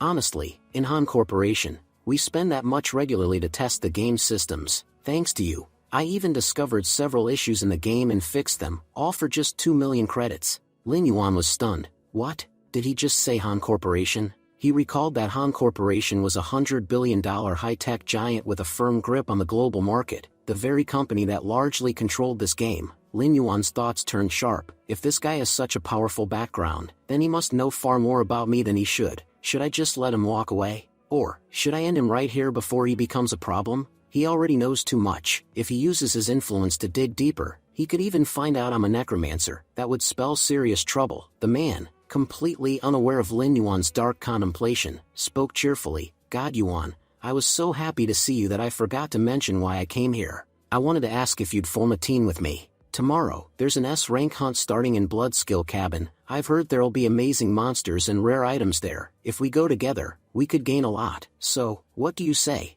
God Yuan, will you team up with me? Just then, the man slipped on a stone and fell flat on his back. Lin Yuan couldn't help thinking, this guy can't even stay on his feet, and he's asking me to form a team with him? Lin Yuan said coldly, listen, kid, I don't care who you are, but stop following me. That's the only thing I want to tell you. Internally, Lin Yuan had already decided, this fool isn't worth killing. I'd only dirty my hands for nothing. I'm not the kind of man who murders innocents. The man stood up awkwardly inside. I really was an idiot to think someone like you would team up with me. You're god level, and I can't even balance myself. You cut down the Bloodstained Guild members like grass. They had 30 people, and you took them all alone. Someone as powerful as you wouldn't even need a team. And even if you did, why would you pick me? Anyway, since I'm no use to you, at least let me give you some information before I go. Tomorrow, during that hunt, the third squad of the Black Tree Guild will also participate. They're not really there for the hunt, they're scouting for recruits. Anyone who performs exceptionally will have a chance to join them, and I'm certain, God Yuan, you'll get in without a doubt. Lin Yuan's thoughts sharpened again. The Black Tree Guild, one of the top 10, if I can join them, it'll be a huge advantage. As the man walked away, he added, I know you'll make it into their guild easily, but me? If I go alone, I'll achieve nothing. Still, if you join too, I'll be happy just to see you there. Lin Yuan suddenly asked, when does the hunt start? Give me the exact time. The man froze in disbelief. God Yuan, what did you just say? Could you repeat that? Lin Yuan repeated calmly. I said, when does this S-rank hunt begin? Overjoyed, the man practically threw himself at Lin Yuan's feet. It starts tomorrow morning at 8. God Yuan, does this mean we're a team now? Lin Yuan replied firmly, first of all, I'm not God Yuan, my name is Lin Yuan, call me that. Second, before we head out for the hunt, we need to make some preparations. The man was stunned. In his head, he wondered, preparations? Is he talking about buying weapons here? Just then, the scene shifted to the Vulture Bandit camp. As soon as Lin Yuan arrived there, Lin Yuan begins wreaking havoc. Within seconds, he eliminates several vultures. Lin Yuan remarks that even ordinary vultures here are at level 12. He recalls losing his army in the last battle and says that he has come here to gather a new force. Calling out to them, he says, arise, my new soldiers. At his command, a large number of vultures rise to their feet. The system announces that these are vulture bandits, and every single one of them is at level 12. Lin Yuan then says it's time to move forward, noting that they still have to grow their army much larger. With that, everyone marches toward the vultures. Soon, they encounter a level 14 vulture leader. Lin Yuan observes, level 14 monsters. It looks like this team of mine will turn out to be even stronger than the last one. Ordering his soldiers to advance and wipe out the enemy, he sends them charging. A fierce battle erupts. At one point, a vulture leader hurls a sword at Lin Yuan, but he easily dodges it and vanishes in an instant. Shocked, the vulture wonders where Lin Yuan disappeared so suddenly. Appearing behind him, Lin Yuan says, don't be surprised, I'm right here behind you. With a single slash, he finishes him on the spot. Lin Yuan then begins taking down the other vulture leaders with powerful kicks. The system reports, host, you have eliminated 10 leaders at once. You are awarded 1,000 experience points. Turning back, Lin Yuan taunts, your disciples are dead. When will you finally come out and fight? But he notices the vulture lord isn't there. Thinking aloud, he wonders, where did he run off to? Don't tell me he got scared watching his men get slaughtered. Suddenly, the vulture lord appears behind him. The system warns that this is a level 19 vulture lord attempting a backstab, but Lin Yuan easily counters him using his corpse soldiers. Smirking, Lin Yuan says, it's time to make some noise. He unleashes a massive explosion with his corpse soldiers, bringing the battle to an end. The vulture lord, enraged by Lin Yuan's attacks, roared in fury. Lin Yuan stepped closer and taunted him, what's wrong? Angry already? You're not done getting beaten yet. He then used his infinity contract and delivered a devastating punch. The blow sent the vulture lord flying. The system chimed in, host, you've killed the vulture lord. Lin Yuan laughed, now that's power. Just one punch and the fight is over. The system continued, killing the vulture lord has leveled you up to level 13. Your green goblin curse is now level 3. and your chaos explosion skill has reached level 2. Looking over his skills, Lin Yuan thought, this is incredible. I didn't expect so many rewards just for killing the Vulture Lord. I only came here to recruit some soldiers, but I got much more than that. Tomorrow's hunt is going to be easy. My skills have leveled up, and now I've got an army of over 100 soldiers. The system confirmed. Host, you currently command 130 soldiers, all above level 10. Lin Yuan thought, all my troops are level 10 or higher, and they're being led by a level 19 Vulture Lord. For now, I'd say this is a perfect team. The system added, the Vulture Lord has acquired a new skill, Poison Hand. Lin Yuan realized, so after turning him undead, he gained an extra skill. Last time, the giant wolf I revived got Wrath of the Undead, which boosted his power by 20%. Regular monsters don't gain any new abilities when revived, but every Lord rank monster I've killed so far has unlocked an extra skill. If I kill and revive monsters even stronger than these lords, will I gain even more benefits? This is getting interesting. Just then, the system announced, Host, the S rank hunt will restart in 2 hours. Smiling, Lin Yuan said, in that case, let's get moving. Scene shifted to Blood Cave. Lin Yuan asked, what on earth are you wearing? Why are you dressed so flashy? Han replied proudly, God Yuan, this is my new armor. What do you think? I spent 50 gold coins to get this made. I even hired the best blacksmith in the capital to forge it. Don't worry, I'll be a big help in the fight today. I won't just stand around like last time. Suddenly, Han's belt snapped, and his pants fell down. Lin Yuan smirked. Han, is this some special feature of your super armor? Honestly, I've never seen armor that takes itself off. This is the most unique armor I've ever seen. Han laughed awkwardly. The blacksmith said this is the latest model, so maybe it has a few glitches, but aside from that, it's amazing. Then Han's helmet slipped off. He panicked. God Yuan, help me. Some monster has blocked my senses. I can't see a thing. Where are you? Please, help me. Stumbling around, Han bumped into someone. Looking up, he said, God Yuan, when did you get so huge? But then he realized it wasn't Lin Yuan at all. It was a member of the Black Tree Guild. The man smiled. Kid, are you alright? The system identified him. This is Captain Zhao Gui of Team 3, level 15. Han thought nervously. He's smiling like nothing's wrong, but why does his smile feel dangerous? Like a venomous snake watching me. It's making my heart race, but he seems friendly enough. Maybe I'm just imagining things. At that moment, Lin Yuan arrived and pulled Han back. He said, your super armor is useless. If you wear that in front of a monster, I can guarantee you'll end up as monster food. Take it off and put on your regular clothes, fast. Han says, God Yuan, you're absolutely right. I think this armor is way too heavy for me. I can't even handle it properly. Meanwhile, Zhao Gui appears and starts glaring at them. Zhao Gui thinks to himself, scaring these kids is so much fun. The first guy was so terrified, he literally peed his pants. Let's see how this one reacts. But then Lin Yuan starts glaring back at Zhao Gui. Zhao Gui thinks, his guy is looking straight into my eyes, and he doesn't seem scared at all. This is the first time I've met someone this strange. Can he feel my intense aura? At that moment, other members of the guild arrive. One of them yells, which one of you is Han Cheng? Looking at the form, he laughs and says, hey shiny boy, is your name Han Cheng? Why are you wearing stage costume clothes to an S-rank hunt? The others laugh. Seriously, those clothes are ridiculous. You must have stolen them from a theater troupe. Doesn't he know we're here to kill monsters, not perform a drama? If any monster spots him in that shiny outfit, they'll all come chasing to eat him. Han Cheng replies, yeah, I'm Han Cheng, and please, don't compliment my clothes. I already know I've got a super armor that's unique. You won't find anything like it anywhere. But I'm not used to hearing people praise me. By the way, judging from your looks, you three must be from the Black Tree Guild. One of them pulls out a short blade and says coldly, remember this well. Who you are, what your name is, or what you're wearing, it doesn't matter to us. Sure, you paid double the entry fee for this hunt, but that's not why we brought you. We brought you because we pitied you.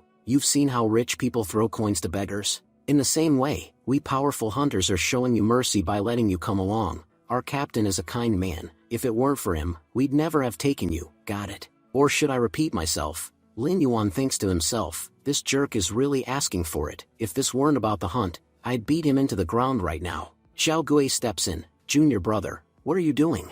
These kids are our new companions. Who treats new teammates so rudely? And besides, these friends are special. They even paid double the fee to participate. The rude man laughs awkwardly. Captain, I was just joking. Do you really think I'd treat new members like that? But jokes aside, remember what I said. Our captain is generous, but that doesn't mean he'll carry all of you. If any monster comes your way, you'll have to fight it yourselves. Bringing you here is already a huge favor. Once we're inside, don't expect any help. Han Cheng nods. Yeah, I get it. Don't worry, I'll work really hard once we go inside, the man in the hat says. Alright then, now that everyone's here, we officially begin today's S-rank hunt. Han Cheng mutters, honestly, I'm nervous. This is my first time meeting someone from a top guild. Others around them say, this is an amazing opportunity. We have to give it everything we've got. If we can join a top guild, it'll change everything for us. Lin Yuan, however, thinks, there are a lot of participants in this S-rank hunt, and most of them seem to be newcomers who only just arrived in the capital. They know nothing about this city. All they care about is joining a top guild at any cost. But what they don't realize is, not every guild is good. You have to be very careful before you join any of them. Then Zhao Gui says, alright then, let's go. None of you need to worry about monsters. As long as we're here, nothing can touch you. Just then, Han Cheng suddenly pulls out a flag. Shocked, another guy wonders, what on earth is he doing here? Han Cheng shouts, God Yuan, hurry up. You know there are a lot of glowing slimes inside this cave, so we won't have any trouble seeing. But if we fall too far behind the team, it'll be really hard to catch up to them. As they move forward, the other guy mutters, seriously, this guy is an idiot. Why did he even come with us? Lin Yuan says calmly, Han Cheng, there's no need to rush. I can already see from here that something interesting is going to happen inside. As they head deeper into the cave, they find 3 branching paths. Everyone says in surprise, wait, there are 3 paths here? We've already gone pretty deep, but no monster has attacked us yet. Aren't hyena monsters supposed to live in this cave? Someone calls out, Captain Zhao, there are 3 paths ahead. Which one should we take? Zhao Gui answers, I think we should split up. Shocked, everyone exclaims, split up? Captain Zhao, there are powerful monsters inside. What if we run into one? What then? Mage steps in to calm them. There's nothing to worry about. This entire area is perfectly safe. Captain Zhao has already been here before with another team. They explored this cave thoroughly. That's why he's suggesting we split up. He knows there aren't any truly dangerous monsters here. If you go separately, you'll also gain more experience. Another person asks in disbelief, wait, Captain Zhao, you've really been here before? Zhao Gui nods, yes, I have. We're leading a large group, so ensuring everyone's safety is my responsibility. That's why I came here earlier to scout. I discovered that the middle path is extremely dangerous. All the powerful monsters are there, but the side paths are safe, with only a few weak creatures. Since our Black Tree Guild members are the strongest, we'll take the middle path and clear out all the powerful monsters. The rest of you can take the side paths, where you'll gain experience without much risk. So, what do you think? Everyone agrees. Captain Zhao is strong and reliable. If he says this is safe, then it must be true. We should take the right path. Just then,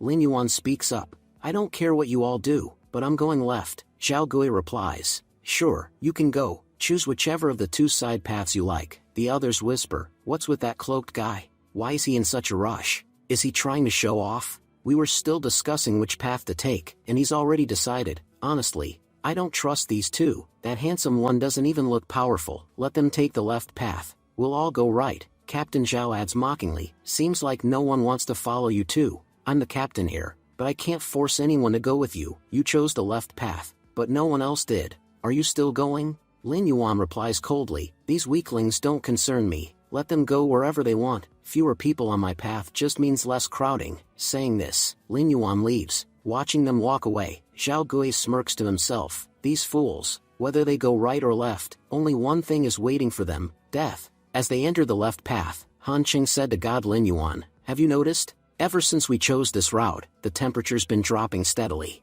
and I can't shake this strange feeling, like something powerful is watching us. Lin Yuan smirked. So you finally realized it. You're right. A very strong monster has been stalking us since the moment we entered the cave. Han Cheng grew nervous. Wait, you mean a monster's watching us? But Captain Zhao said he already scouted the path and it was completely safe. How could there be monsters here? Lin Yuan chuckled. Han Cheng, are you seriously trusting that bald guy's words? Think for a second. This is a S-rank hunt. Why would he bring newbies into something so dangerous? He's not your tour guide. He's just using us as bait. I can't believe none of you figured that out. Han Cheng hesitated. But, God Lin Yuan says, I know what you're thinking. You're probably wondering why I didn't expose Captain Zhao if I already knew all of this. Lin Yuan tossed a slime forward to clear the path and replied, because I wanted to come here myself and see what kind of interesting creatures were waiting inside. Just then, packs of elite-ranked hyena monsters appeared from deeper within the cave.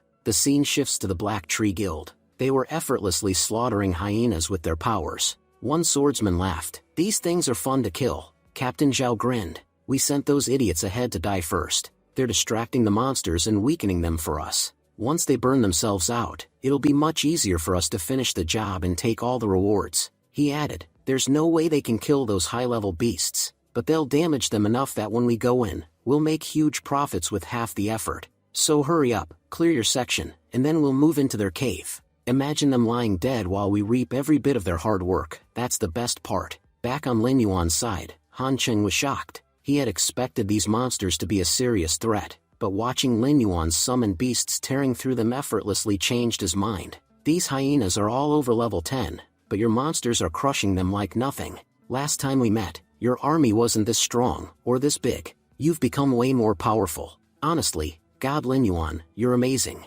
Lin Yuan smiled. "Remember when I said we needed preparation before the fight? This is what I meant." Shocked, Han Cheng asked, "God Lin Yuan, did you really manage to control so many powerful monsters in just one day?" At that moment, the system reported, "You have eliminated 55 elite rank monsters." Lin Yuan replied calmly, "We've worked hard enough. Now it's time to reap the rewards of that effort." With tears in his eyes, Han Cheng said, "God Lin Yuan, to be honest, I'm jealous of you. I know I'll never be able to reach your level of power." Just then, Han Cheng felt the ground trembling. What's going on? Is the earth shaking because of God Lin Yuan? But when he looked over, Lin Yuan was completely absorbed in summoning materials and seemed unaware of the quake. "He's too busy. I shouldn't disturb him. I'll go check it out myself. Besides, I haven't been of much help in fighting monsters so far. At least I can take a few down on my own." He followed the source of the tremors and arrived at a spot where the shaking was strongest. But suddenly, the ground went still. "What's happening here?" Then, without warning, the earth split open and an enormous tongue shot out, lashing toward him. Terrified, Han Cheng thought, "What is this thing?" Before he could react, the tongue wrapped around him, pinning him tightly. "I can't breathe. What should I do?" Splitting off from God Lin Yuan was a huge mistake. "No one's coming to help me here." But at that very moment, Lin Yuan appeared, slashing the monster's tongue into pieces and pulling Han Cheng to safety. Gasping for air, Han Cheng cried, "God Lin Yuan, that monster was huge. We should get out of here immediately. If it comes back, we're done for." As he spoke, the ground cracked apart again, and the massive creature emerged, an iron hyena of Lord rank. Han Cheng shouted, "What? A Lord rank monster? Before coming here, I read everything about the Bloodskill Cavern. It clearly said there were only elite rank monsters inside. How could a Lord rank beast appear here?" Han Cheng clenched his fists. "God Yuan, this is all my fault. That monster came because of me. It's too powerful for us to handle. Listen, leave this place. I'll hold it off for at least 5 minutes. You go." Lin Yuan only laughed. "What did you just say? You think this thing is dangerous? This isn't a threat, it's prey. A perfect hunt." Stunned, Han Cheng said, "God Lin Yuan, are you serious? That's a Lord rank monster." Lin Yuan grinned. "Exactly, and that's what makes it fun to kill. Just stay here for 2 seconds. I'll finish it off." Summoning several vulture leaders at once, Lin Yuan ordered, "Everyone, throw your sword. Let's see how tough this hyena really is." But the beast used its iron hide to deflect every attack. Lin Yuan thought, "It's distracted now. This is the perfect time to strike." He unleashed his green goblin curse, hitting the hyena directly. He thought, after this attack, it shouldn't even be able to stand. But to his surprise, the monster barely showed a scratch. "What? My powerful attack barely harmed it. These small moves won't work. If I want to kill it, I need to use something far more powerful, something that ends it in one blow." Angered by Lin Yuan's assault, the iron hyena roared and exhaled a poisonous breath toward him. Han Cheng cried out, "God Yuan, dodge it. That breath is deadly. If it even grazes your body, you'll be paralyzed for 5 seconds, and your power will be cut in half." As Lin Yuan quickly retreats, he narrowly dodges the attack. He thinks to himself, "This poison spray is seriously dangerous. There's so much venom in it that it even burned the ground. I definitely can't take this monster lightly." Just then, the hyena lunges at Lin Yuan with an iron tail strike. Stepping back, Lin Yuan says, "The stronger you are, the happier I am, because I know the more powerful you are, the stronger the summon I'll gain. Come on, Vulture Lord, show him what you can do." Vulture Lord charges forward and attacks the hyena head-on. The collision of their blows releases massive bursts of energy. Han Cheng watches in awe. Could this new monster also be one of God Yuan's summons? Just how many powerful creatures does he have? Seriously, God Yuan, you're incredible, I've never seen anyone stronger than you. Meanwhile, the Vulture Lord uses backstab to slip behind the hyena and lands a fierce strike with his claws. The system announces, this attack will slow the hyena's body for 10 seconds. Infuriated, the hyena lashes out with its tail. Lin Yuan warns, careful, that attack is deadly, but Vulture Lord can't dodge. He's slammed backward through the air. Alarmed, Han Qing shouts, this monster is insanely fast. Even though the Vulture Lord was moving at incredible speed, the hyena still managed to hit him. Does it have eyes on its back or something? How is it seeing everything behind it? I told God Lin Yuan to leave this monster to me for 5 minutes, but honestly, I couldn't even last one. Lin Yuan narrows his eyes. No, it doesn't have eyes on its back, but now I understand how it blocks every single attack. The Vulture Lord is a level 19 ultra-fast monster. Tracking its movements isn't easy, yet this hyena has countered every strike and launched lethal ones in return. There's only one reason for that. It's hidden inside its body. These hyena monsters are an evolved form of lizard monsters. Their eyes aren't normal, they have dynamic vision. If humans see this world like a 1080p screen, they see it in full 4K. On top of that, their hearing and sense of smell are extraordinary. Even with their eyes closed, they can easily track an enemy's movement. Some even have infinite sensing. They can detect opponents just from body heat and track every motion precisely. That's why a creature like this is incredibly sensitive compared to human opponents. Compared to humans, who aren't particularly fast, this would naturally be very quick. But now that I know exactly what abilities it uses, defeating it will be easier. I just need to set the perfect trap and lure it in. Lin Yuan unleashes a barrage of attacks using Soul Flame. Let's see, if your body is tougher or my fireballs are hot. The hyena roars and charges toward him. Lin Yuan sprints away, grinning. Perfect. Just as I thought, it's completely losing its cool. My attacks have frustrated it so much that it's ignoring everything around it. All of its focus is on me, and it's chasing me like a mad beast. Han Qing frowns. Why is God Lin Yuan running? Is he in danger? Well, that hyena is a lord-level monster. Fireballs won't do much against it anyway. But, if he's really in trouble, why isn't there fear in his eyes? God Lin Yuan is seriously insane. No one spends money like Mr. Beast, and no one shows courage like Lin Yuan. Wait a second, where is he even going? That direction is full of hyena monsters. What is he planning? But Lin Yuan kept sprinting and got dangerously close to the hyenas. Smirking to himself, he thought, this is exactly where that fool is going to lose. He doesn't even realize he's running straight to his death. In the next moment, Lin Yuan used Flash Step to sidestep instantly. The hyena barreled ahead and collided with a group of its own kind. Lin Yuan taunted, you're big, you're powerful, but you're also incredibly stupid. Trapping you was as easy as giving candy to a child. Even with the monster right in front of you, you chased me straight into this spot. Now you'll find out what happens when things explode. As the hyena lunged at him, Lin Yuan sneered, you're too late to chase me now. He used his hyena corpses to grab Iron Hyena and unleashed a massive explosion. Lin Yuan said coldly, I heard something crack, looks like that armor protecting you just shattered in the blast. Now who's going to save you, monster? Furious, the hyena attacked again. Lin Yuan laughed, you're angry? You should be. But anger won't save you.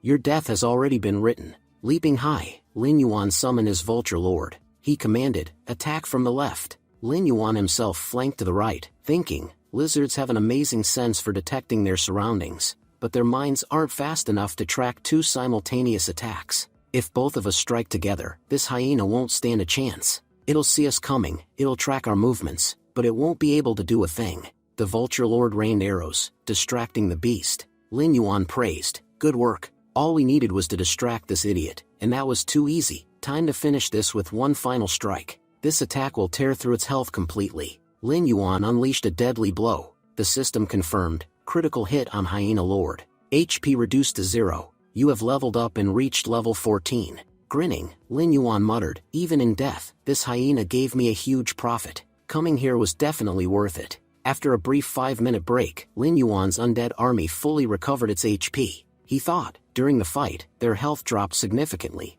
but just a few minutes of rest restored them completely. And now, my Green Goblin Curse has reached level 3, granting me a new ability. If I deal 20% damage to an enemy, I recover 20% of my power, and I no longer need to wait 10 seconds between uses. I can trigger it every 6 seconds. Just as I suspected, killing a Lord-ranked monster gives massive rewards. Lin Yuan continued reflecting, my green goblin curse has also leveled up. If I fight another powerful monster, it might soon reach level 4, then battling these creatures will be even more fun. He admitted there was a downside. I destroyed most of the hyenas I had captured because of the corpse explosion, but it's no big loss. I gained a Lord-ranked monster in return, and this one's level 20. With all its skills, it'll make an excellent shield. For offense, I've got the Vulture Lord. Its speed and precision let me strike anyone. And now, with this hyena, I can defend against any attack. Day by day, my undead army is becoming perfect. All I need now are some powerful healers and support soldiers,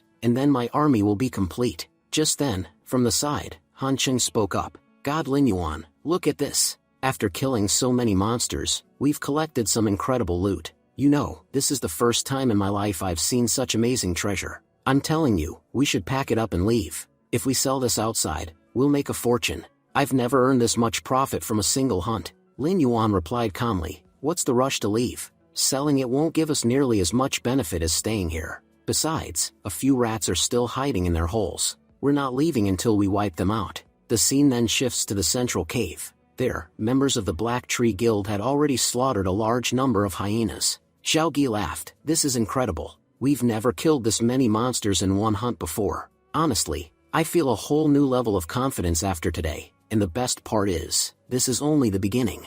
Everything we've earned so far is just from our own efforts. The real profit from others' hard work is still waiting for us. Another guild member said proudly, Captain, you're amazing. With you leading us, we've killed so many monsters. Honestly, even if these creatures had been Lord-ranked instead of elite, they still wouldn't have stood a chance. With a warrior like you on our side, even Lord-ranked monsters would be forced to kneel. A mage added cautiously, you know, I heard some terrifying noises coming from the cave nearby, loud explosions, people screaming. From the sound of it, I think everyone in the other cave has already been wiped out. Now's the perfect time to move in and finish off the remaining monsters. Those fools already did their job for us. Laughing cruelly, Xiao Gi kicked the dead hyena aside. Exactly. They came here, worked hard, risked their lives, and now we'll be the ones to reap all the rewards. We can't let their effort go to waste. Let's see what they've left behind for us. As the group advanced toward the cave, the walls suddenly shattered with a deafening crack.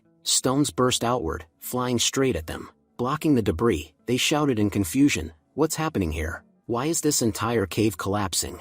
Captain, has someone attacked us? Irritated, Captain Zhao growled, who's there? Show yourself. I want to see who has the guts to launch a sneak attack on the Black Tree Guild. Whoever you are, you've just signed your own death warrant. Turn back while you can, because Captain Zhao is about to destroy you. At that moment, Lin Yuan appeared before them. Lin Yuan smirked and said, what's wrong? Why do you look so angry seeing us alive? Oh, and let me give you a heads up, there's no point in going into the left cave. I've already killed every single hyena inside. To be honest, wiping them out was very profitable for me. If you go there now, all you'll find are corpses. Irritated, the mage demanded, how did you even survive? The iron hyenas inside were extremely strong. It should have been impossible for you to make it out alive. Han Cheng snapped back in anger, how disgusting you are. I always thought members of a big guild were supposed to be honorable, but you people are nothing but filthy deceivers. You staged a fake S-rank hunt, lured countless players here, and tried to use them as disposable tools.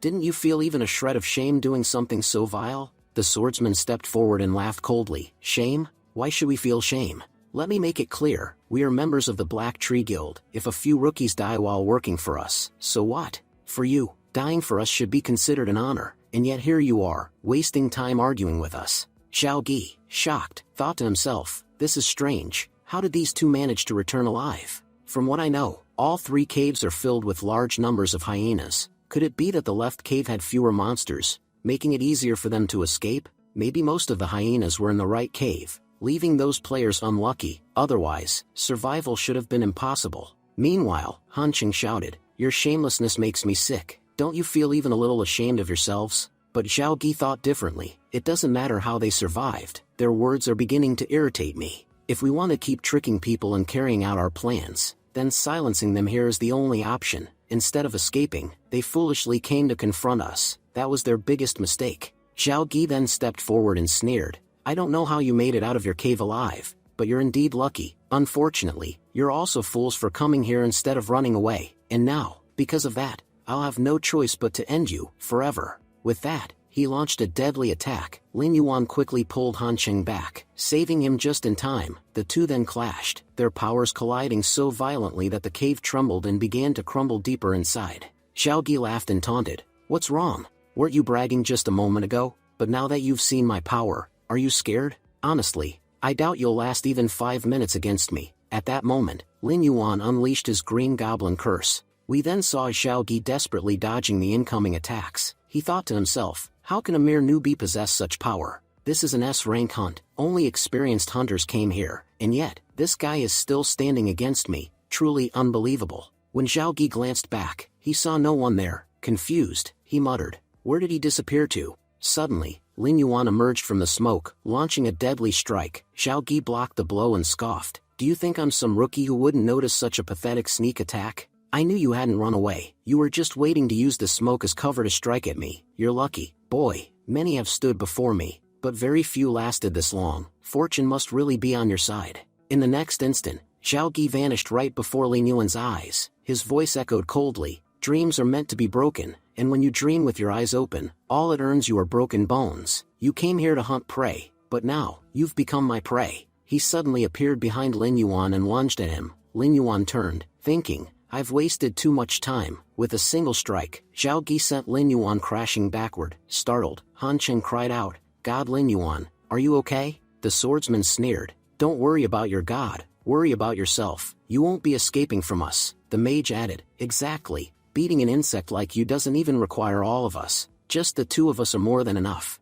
Xiao Gi mocked, "Well, boy, what did fighting us get you? In the end, death. If you had any sense, you would have left instead of standing your ground. As they say, a wise man understands hints, but you weren't wise at all, and that's why you're dying now." But Lin Yuan glared at them and replied, "Even when the truth is right before your eyes, you fail to see it. Open your eyes and understand reality. From the very beginning, it hasn't been you winning here, it's been me." As he spoke, he caught Xiao Gi's full-powered punch with his bare hand. Shocked, Xiao Gi thought, "What is happening? How did his strength suddenly rise like this? How is he stopping my full-force strike with just his hands?" Lin Yuan said coldly, "I only wanted to test the strength of the Black Tree Guild's third-team captain. But honestly, you've been nothing but a disappointment. If you're the standard, then your entire guild must be nothing but trash, and I could easily wipe out your whole guild in a single day." Enraged, Xiao Gi roared, "You're spouting nonsense." Yet, even as he used all his strength, he couldn't break free from Lin Yuan's grip.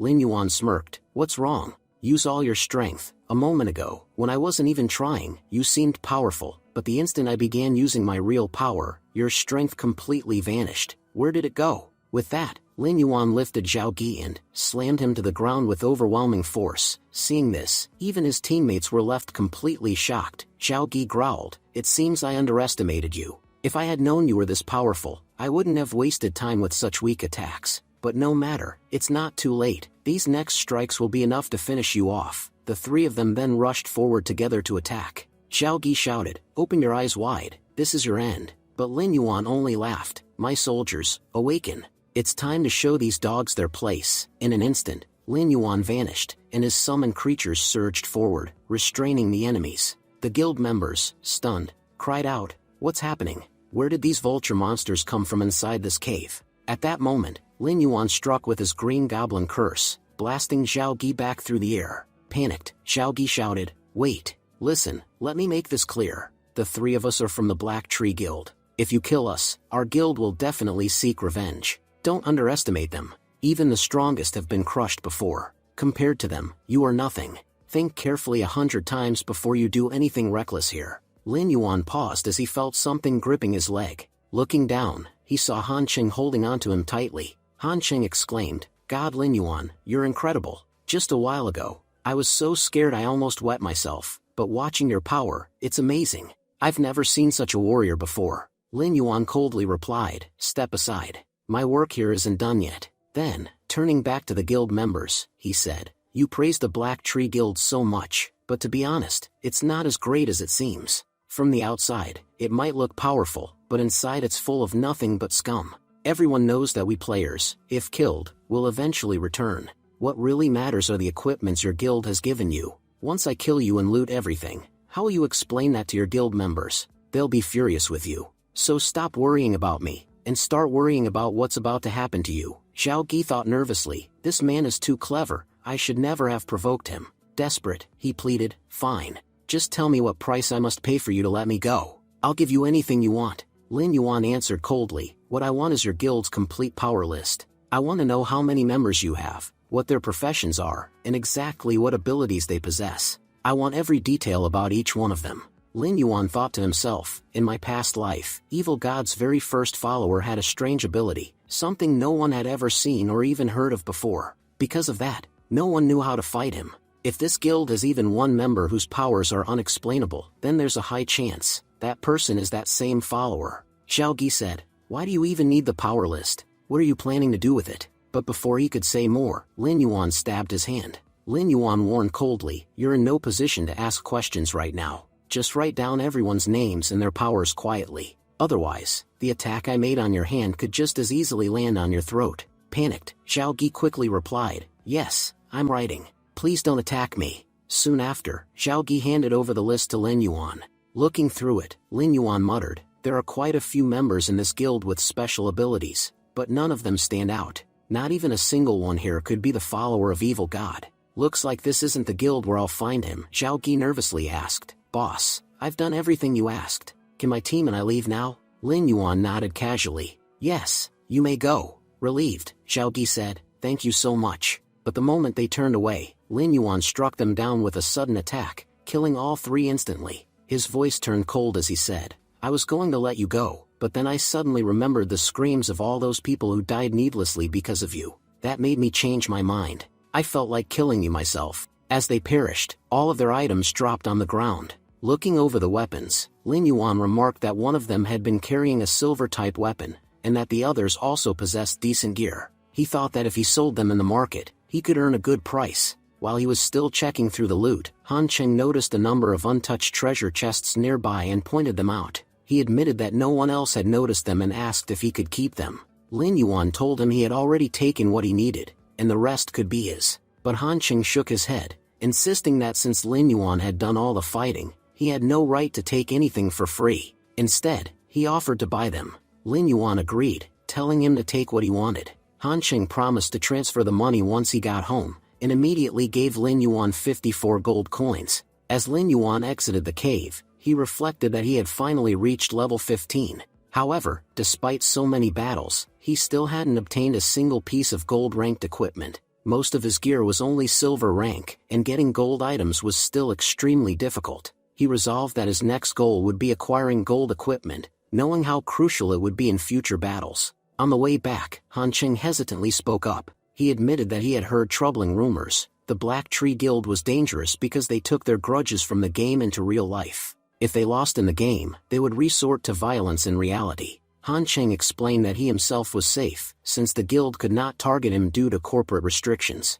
But Lin Yuan might be attacked. Out of concern, he asked if Lin Yuan would allow him to assign bodyguards around his home for protection. Lin Yuan thanked him sincerely for caring but told him not to worry. He declared that the Black Tree Guild could do nothing against him, whether in the game or in real life. A loser would always remain a loser. Back in reality, Lin Yuan's mother called him for dinner. He removed his headset and opened the door, only to be startled by the sight of a man standing in front of him wearing a gaming helmet. For a moment, Lin Yuan feared that the guild had come for him already, but to his relief, the man turned out to be his father. His father asked if this was the helmet Lin Yuan used to play games. He explained that he had found one during the room cleaning, but it didn't seem to work. Lin Yuan told him it needed to be switched on first. Curious, he asked why his father had even bought a gaming helmet when his parents always considered such things useless. His father clarified that he hadn't bought it. When your mom was cleaning your sister's room, she found this in her room. Lin Yuan then thought back to his past life.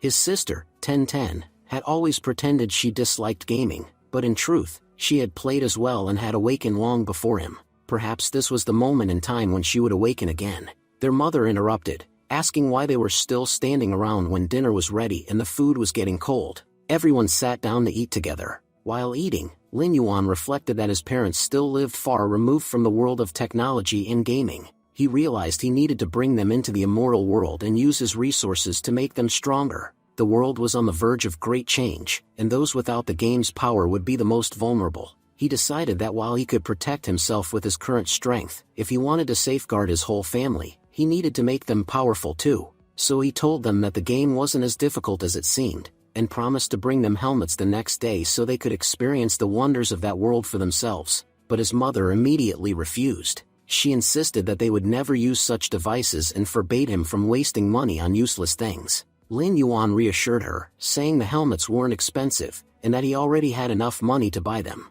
He told her not to worry. By the way, Mom, it's already quite late. Why hasn't 1010 come home yet? Lin Yuan's mother mentioned that it was Friday, and on Fridays his sister never returned home early. She explained that she usually stayed out late with her friends and often ate outside, so everyone should eat first. She added that if necessary, she would call her later, though she was certain that his sister would not come home hungry. Lin Yuan, however, insisted that it was already 10 o'clock at night and too late to ignore. He said he would call her himself. When he tried, his sister cut the call immediately. Hurt, he thought that if she didn't want to answer, she could have at least sent a message. Hanging up on her older brother like that stung. Deep down, he admitted that because of his own past behavior, she had begun ignoring him, and repairing that relationship would take time. Seeing his expression, his mother reassured him. She told him not to worry, to finish dinner, and reminded him that his sister would return after eating outside anyway. She warned that waiting would only cause the food to grow cold.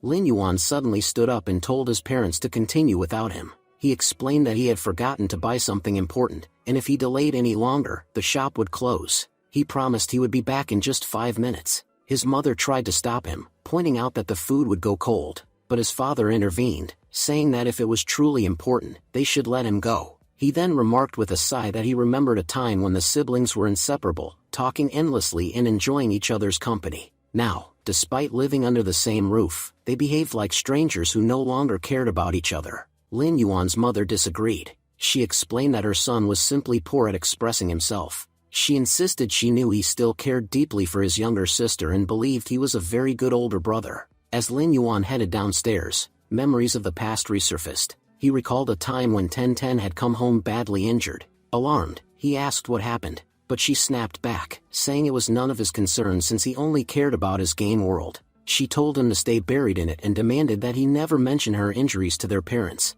She had coldly instructed him to pretend he had seen nothing, just as he always did. With that, she had stormed into her room, leaving him feeling helpless. Back in the present, Lin Yuan reflected on his past life. He remembered how, once 1010 started playing Immoral World, she had quickly received a profession, but that very profession had made her life extremely difficult. With her newfound powers, she had been approached by a powerful secret organization known as the Order. This organization had been founded by 9 individuals chosen by the gods themselves. Only the qualified could join, and among their members was a prophet with the ability to sense who the chosen ones were. Even in reality, the Order would identify them early and extend invitations to join. Within the game, the Order had become immensely powerful, and its influence in the real world was growing day by day. They operated mysteriously, their movements difficult to detect, but they never committed evil. In fact, they often acted for the good of society and had delayed many disasters, including attacks from the evil god,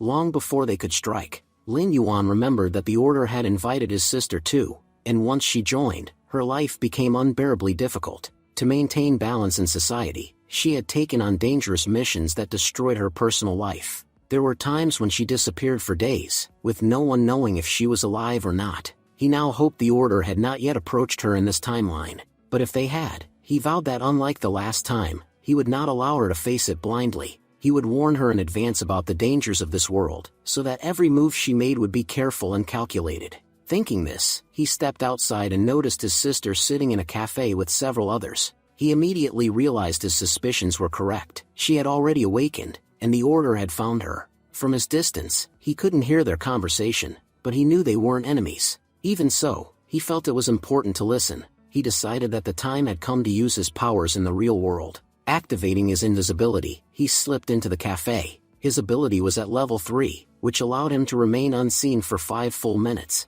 Hidden from sight, he began listening intently to their conversation. Haochen was saying, "Little sister, I've already told you everything I had to say. Whether you choose to believe me or not is completely up to you. But if you decide to join us, it would be a very good thing, because 3 years from now, an apocalypse will strike this world. When that happens, no matter who you are, no one will be spared. That's why we want everyone to unite early and stop this catastrophe before it begins." Lin Yuan thought, so their prophet has already warned them about the coming apocalypse. Jiao Fan interrupted, brother, why are you being so serious? Look carefully, we're talking to a little girl. If you keep speaking like this, you'll scare her. Calm your energy and talk more gently. Hao Chen replied, you already know this isn't a joke. I'm not talking for your sake or mine, but for everyone. When disaster strikes, no one will be left behind, everyone will die. If we clear things up beforehand, it will be much better for all. And you also know this world isn't as simple as it seems. At that moment, Hao Chen suddenly sensed something. Jiao Fan thought, what happened to him? Why did he stop speaking suddenly? Meanwhile, Hao Chen realized, someone is here. I can feel their presence. Using his ring, Hao Chen cast a dispel spell. The system announced, host, your invisibility has been dispelled. You will become visible within 3 seconds. Hao Chen thought, whoever is hiding here will soon be revealed. But even after 3 seconds passed, nothing appeared. He casually said, Uncle, please bring me a cold coffee. By the way, has anyone else come here? The shopkeeper replied, no, no one has come in. Just wait 5 seconds, I'll bring your coffee. Lin Yuan thought, he used his ring to cast a spell. Luckily, I had 3 seconds to hide myself again. If his ring had worked properly, I would have been exposed right in front of them. Hao Chen then turned back to Lin Ten and said, look, I know you're very young, but I also know you're kind and honest. Whether you want to join us or not is entirely your choice. None of us are forcing you. But please, think carefully before making any decision. If you feel that you want to stand for humanity and help others, you can always call this number. We'll be waiting for your call. Lin Ten replied, okay, I'll think about it and let you know. As they left, Jiao Fan said, I'm sure you'll join us soon. I'll be waiting for you in the team. Meanwhile, Lin Yuan turned invisible again and followed them outside. On the road, Lin Yuan thought, I was right behind them, so how did they suddenly disappear? Just then, a cup of cold coffee fell right in front of him.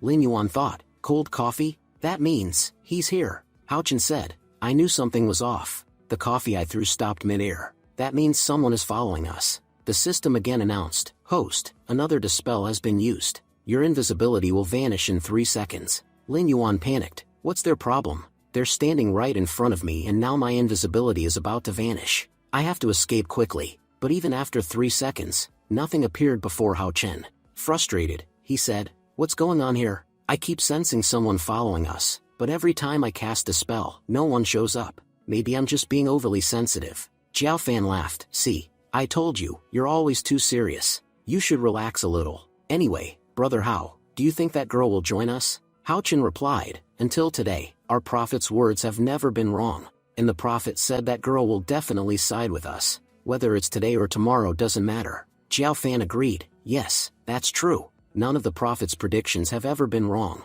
Honestly though, that girl was really cute. I'm going to ask the prophet if she can be my girlfriend. Hao Chen scolded him, your mind is always filled with useless thoughts. Right now, you should be worrying about how we're going to survive the coming disaster. If we can't even live, how will you enjoy life? Jiao Fan chuckled, you're right. But still, there are 3 whole years before the disaster. Until then, I can't be alone for 3 whole years. From a distance, Lin Yuan was watching and thought, I really underestimated these people. They're much more dangerous than I imagined. The less contact I have with them, the better. If they come too close, they might discover my forbidden profession, and that would cause me serious trouble. In the immortal world, I at least have the darkness crown, but here in reality, I have nothing. I must increase my growth rate much faster. At this pace, I won't be able to do anything, especially since there are so many people far stronger than me in this world. The scene shifts, we see Lin Ten walking home, deep in thought. What should I do now? Should I join those people?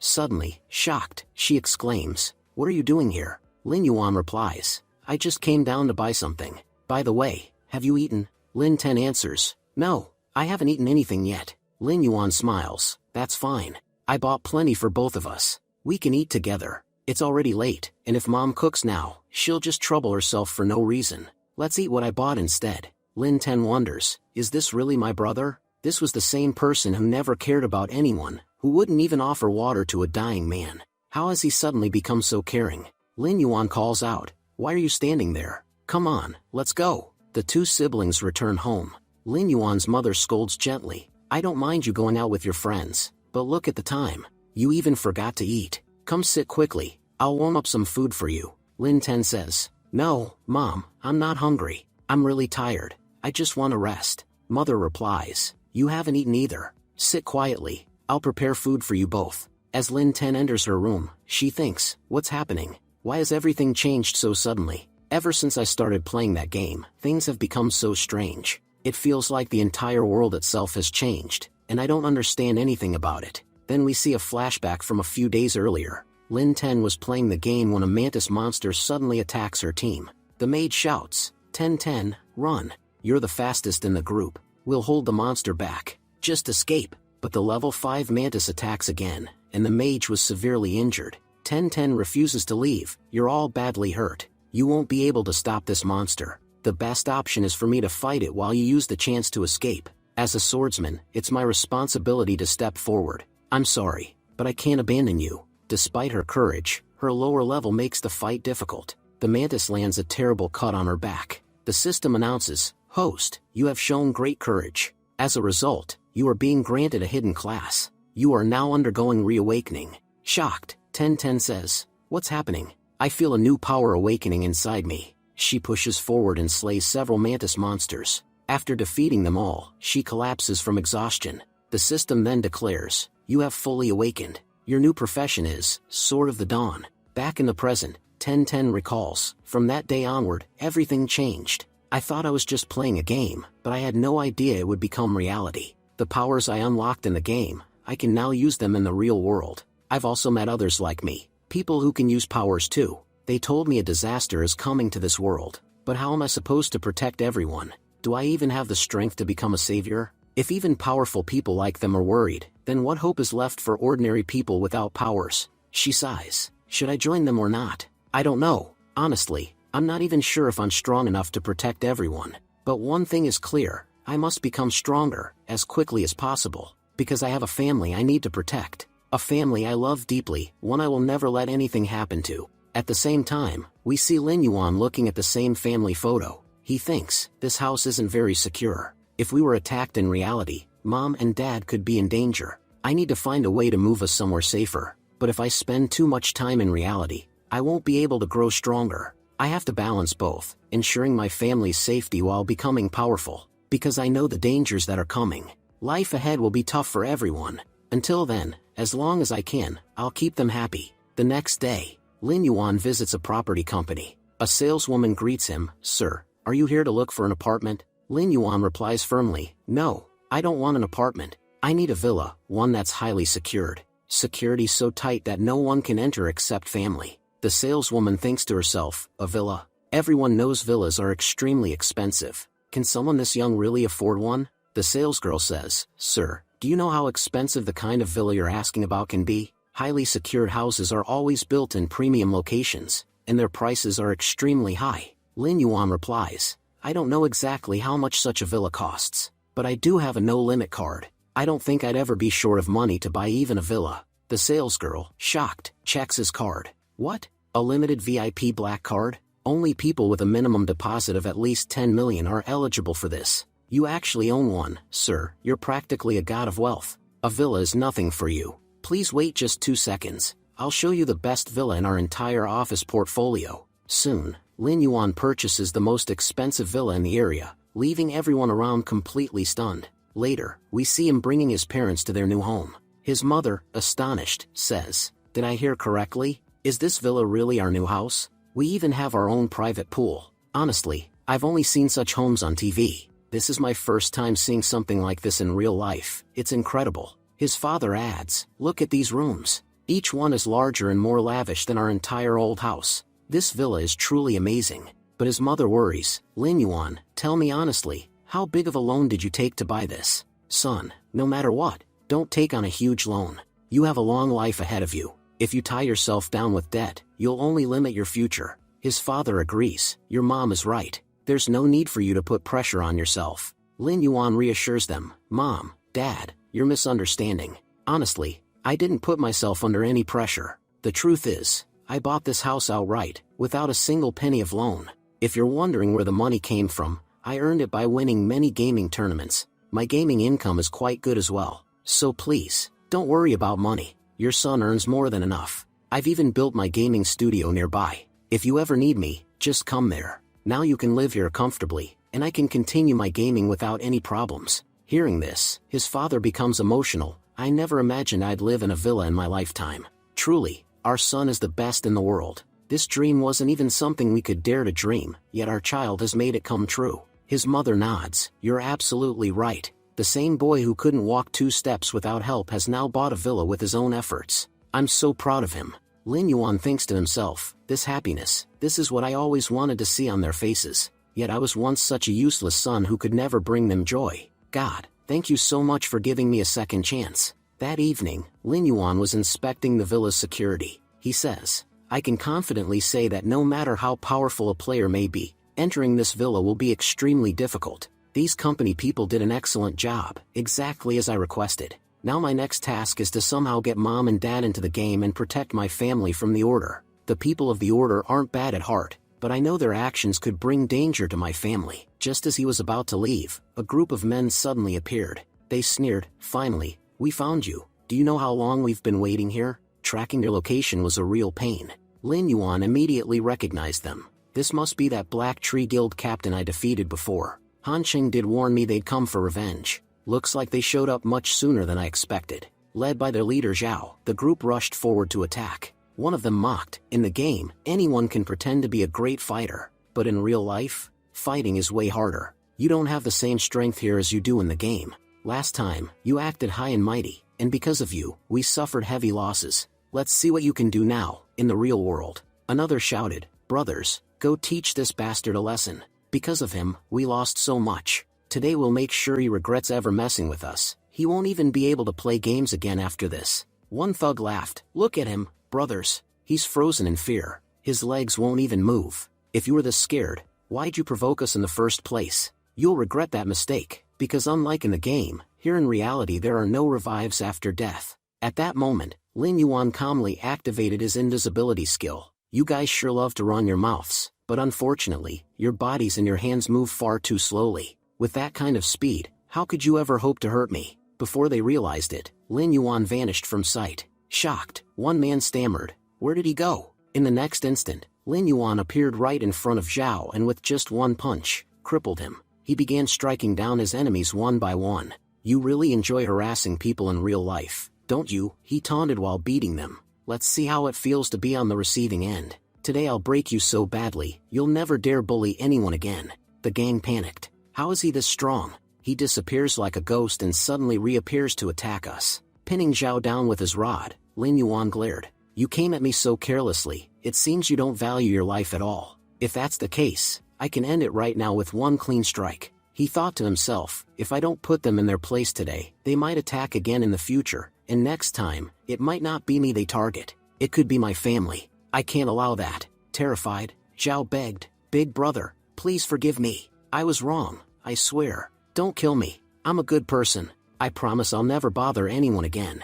And if you spare me, I'll give you some valuable information about a hidden quest. Lin Yuan's eyes narrowed. A quest? Fine. Speak quickly. Your life depends on how useful this information is. Zhao stammered out. In the capital city, there's a blacksmith named Tong. He'll give you tasks that require bringing him mineral ores. If you complete these tasks repeatedly, or deliver a huge amount of mineral ores at once, you'll earn massive favor with him. In return, he'll craft golden equipment, powerful gear that no one in the desert currently possesses. I just found out about this myself. Hardly anyone knows. With your skills, you could finish the quest much faster than anyone else. Hearing this, Lin Yuan recalled, in my previous life, no one in the western desert had golden equipment, except there was one man who obtained it unusually early. I'd heard many rumors about him but never met him. I remember now, he got that gear because of an NPC everyone else ignored. This information matches perfectly with what I remember. Zhao might be trying to trick me, but if this is true, it could be extremely valuable.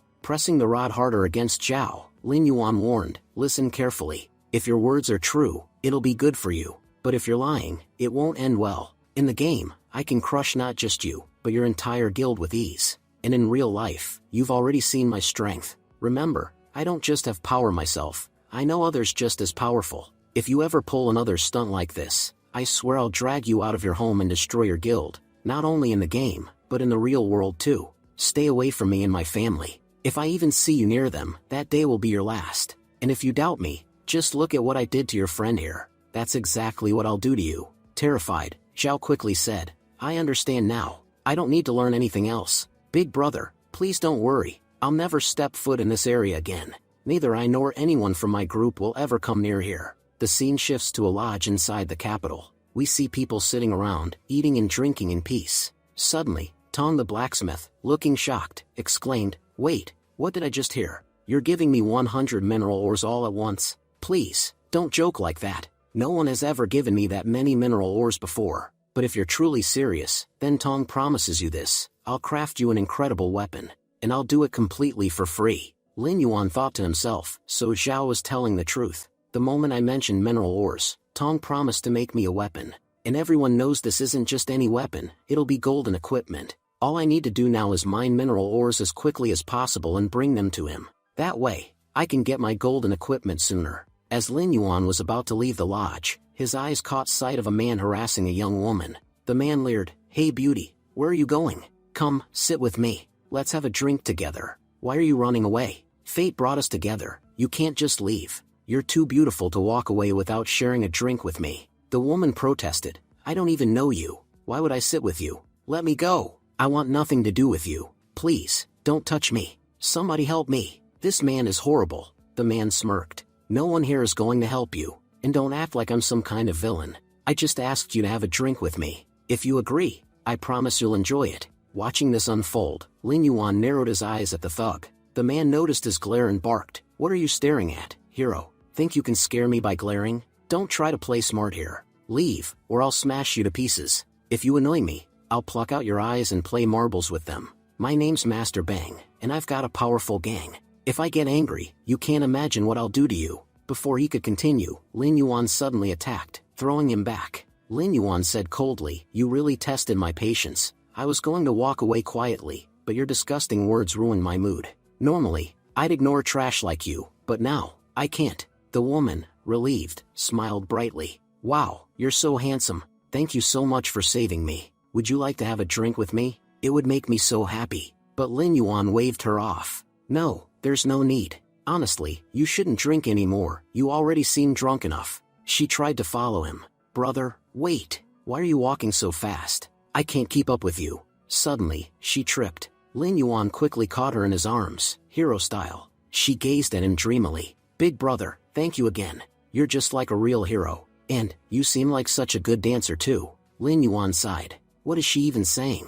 The alcohol has clearly gone to her head. Moments later, she fell asleep in his arms. Lin Yuan muttered, Great, now this is a headache, before carrying her to a room and leaving her there. As he walked away, he thought, This isn't important right now. What matters is getting to the mines quickly and collecting mineral ores. Soon, Lin Yuan arrived at the Viper mine. Looking around, he noted, It's good I have my kobold monsters with me. With their help, mining becomes much easier. Without them, this would have been tough. Currently, he had 12 kobold monsters under his command. If I can find more mining monsters inside this cave, the work will go even faster. Just then, his kobolds were suddenly ambushed. A group of level 10 monster rats attacked. So this cave hides mining monsters too? Lin Yuan grinned. Perfect. Scorpion, step forward and show your strength. Finish them quickly. His summoned scorpion charged forward, annihilating the rat monsters. Lin Yuan smirked. Just 5 minutes ago, I was wishing for mining monsters,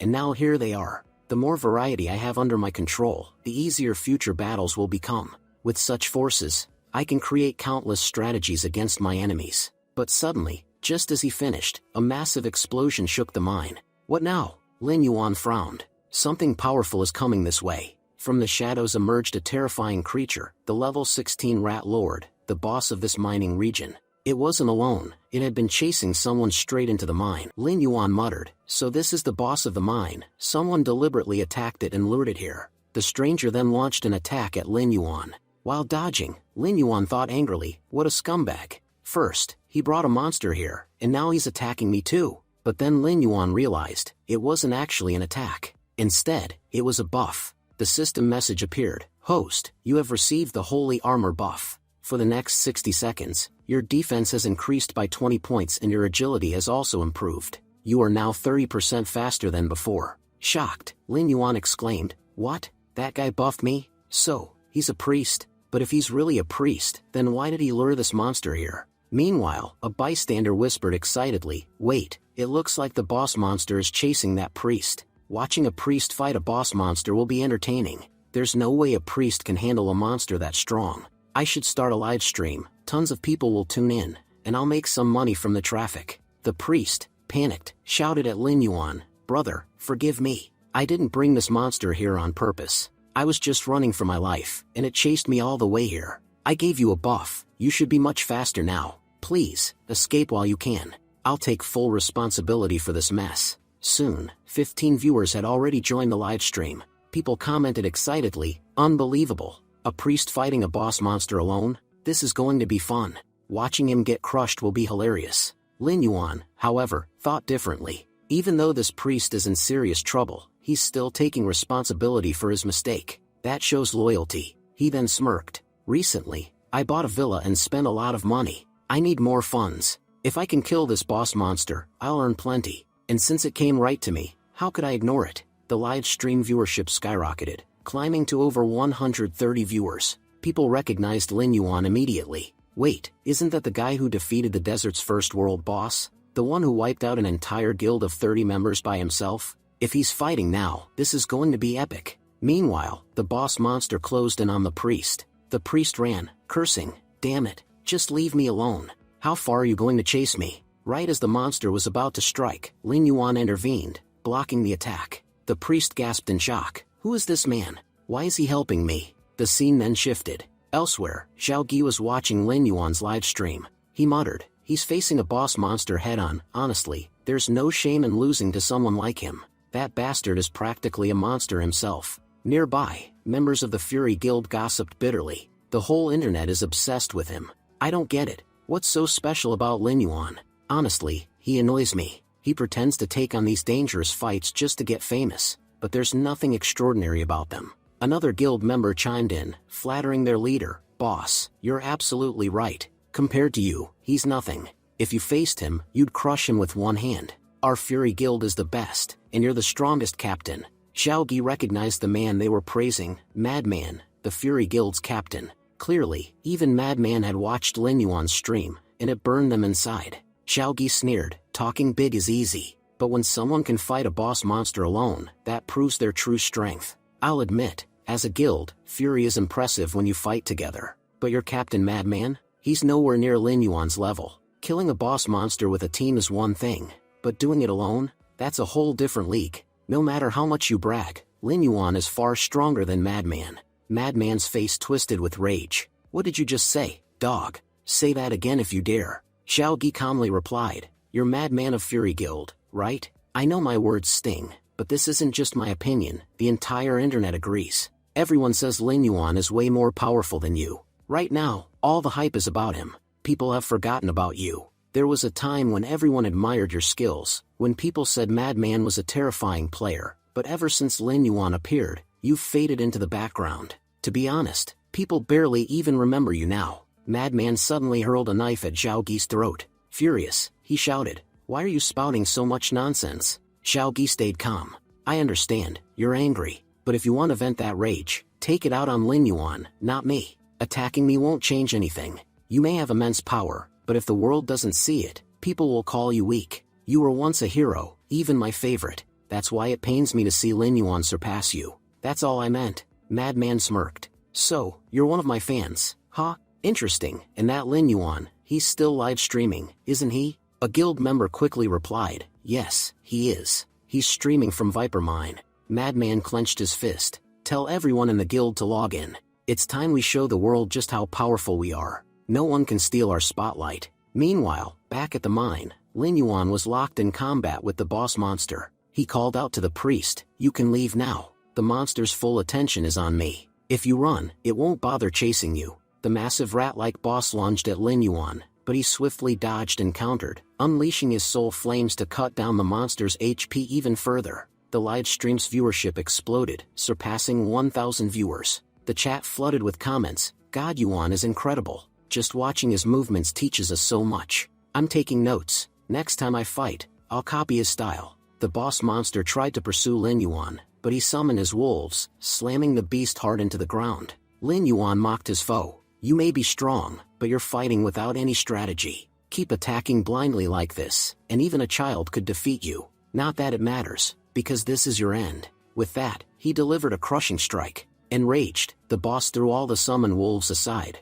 only to take a heavy blow to the face from a kobold. Slipping on his gloves, Lin Yuan declared, "It's time to try out a new move." He leapt forward and unleashed a devastating Superman punch, smashing the monster down. The live stream erupted. What? He killed the boss monster. That fight was insane, absolutely legendary. The system notification appeared. Host, you have leveled up. Current level, 15. Loot notifications followed. Pure steel blade, a silver tier weapon. Shadow boots, increases agility by 30% and overall body movement by 10%. Overjoyed, the priest praised him.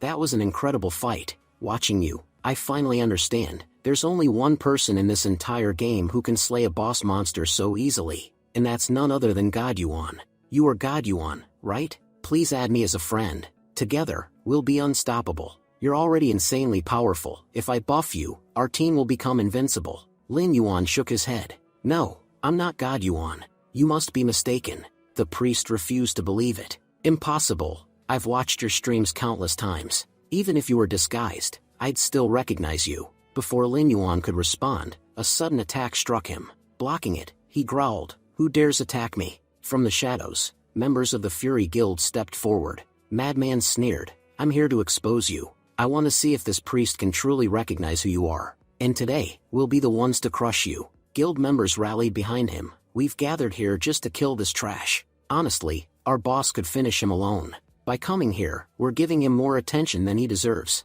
Others disagreed. "No, don't underestimate him. He's God Yuan. I've seen his fights. He's far too powerful to take lightly. That's exactly why our boss came here today, to prove to everyone that in the entire Western region, no one compares to him. He was, and always will be, the strongest player." Lin Yuan smirked to himself. "So these are the Fury Guild members. I've heard plenty about them. They love showing off. Looks like they came here to kill me just so they could steal the fame. Funny thing is, ever since I bought that villa, I've been low on cash. First, the boss monster shows up, making me richer. Now, an entire guild arrives, gift wrapped by the heavens themselves. Thank you, God, for sending me these fools." The system announced, "Attention, sin cancellation has been activated. For the next 15 minutes, no matter how many enemies you kill, you will not gain any sin value." Just as Lin Yuan was about to step forward and start the fight, the priest suddenly appeared behind him. The priest declared, "God Yuan is my close friend.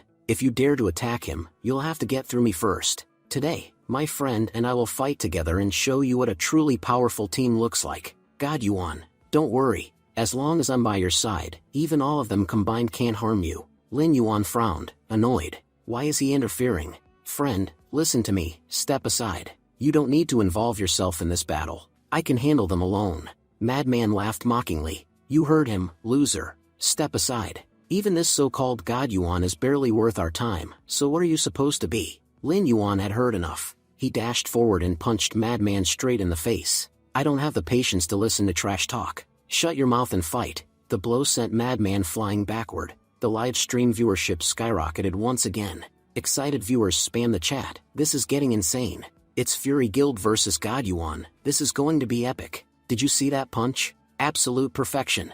God Yuan shut Madman's mouth in a single strike. This might be the most entertaining fight of all the broadcasts. Raging, Madman roared, "You bastard. You dared to punch me? Do you even know who I am? I am Madman. When I get serious, even the strongest tremble. You've picked the wrong fight. Fury Guild, what are you waiting for? Attack him. End this fool." He barked orders. "Warriors, attack from the front. Mages and priests, stay back and provide buffs. Archers, take position. Don't hold back, crush him." One guild member added, "We admit you're strong, but there's no way you can defeat all of us alone.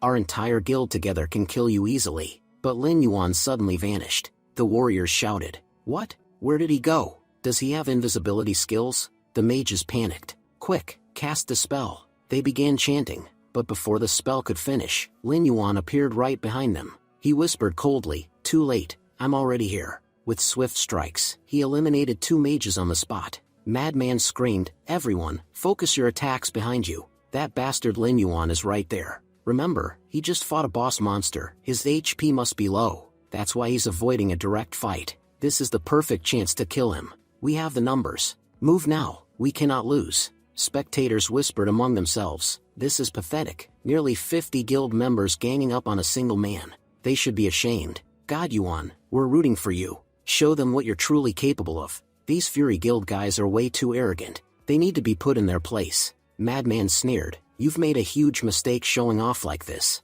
If you think you can rise above us in our own territory, you're dead wrong. Today, we'll kill you, and after this, no one will ever dare stand against Fury Guild again. But then, Lin Yuan charged forward and wiped them all out. He thought to himself, this mine is way too small. My soldiers won't be able to fight properly here. They need open space to use their war skills effectively. In such a cramped place, they'll face too many problems. That's why I'll fight alone here. Anyway, defeating these guys together isn't that hard. Suddenly, a barrage of fireballs was launched toward Lin Yuan.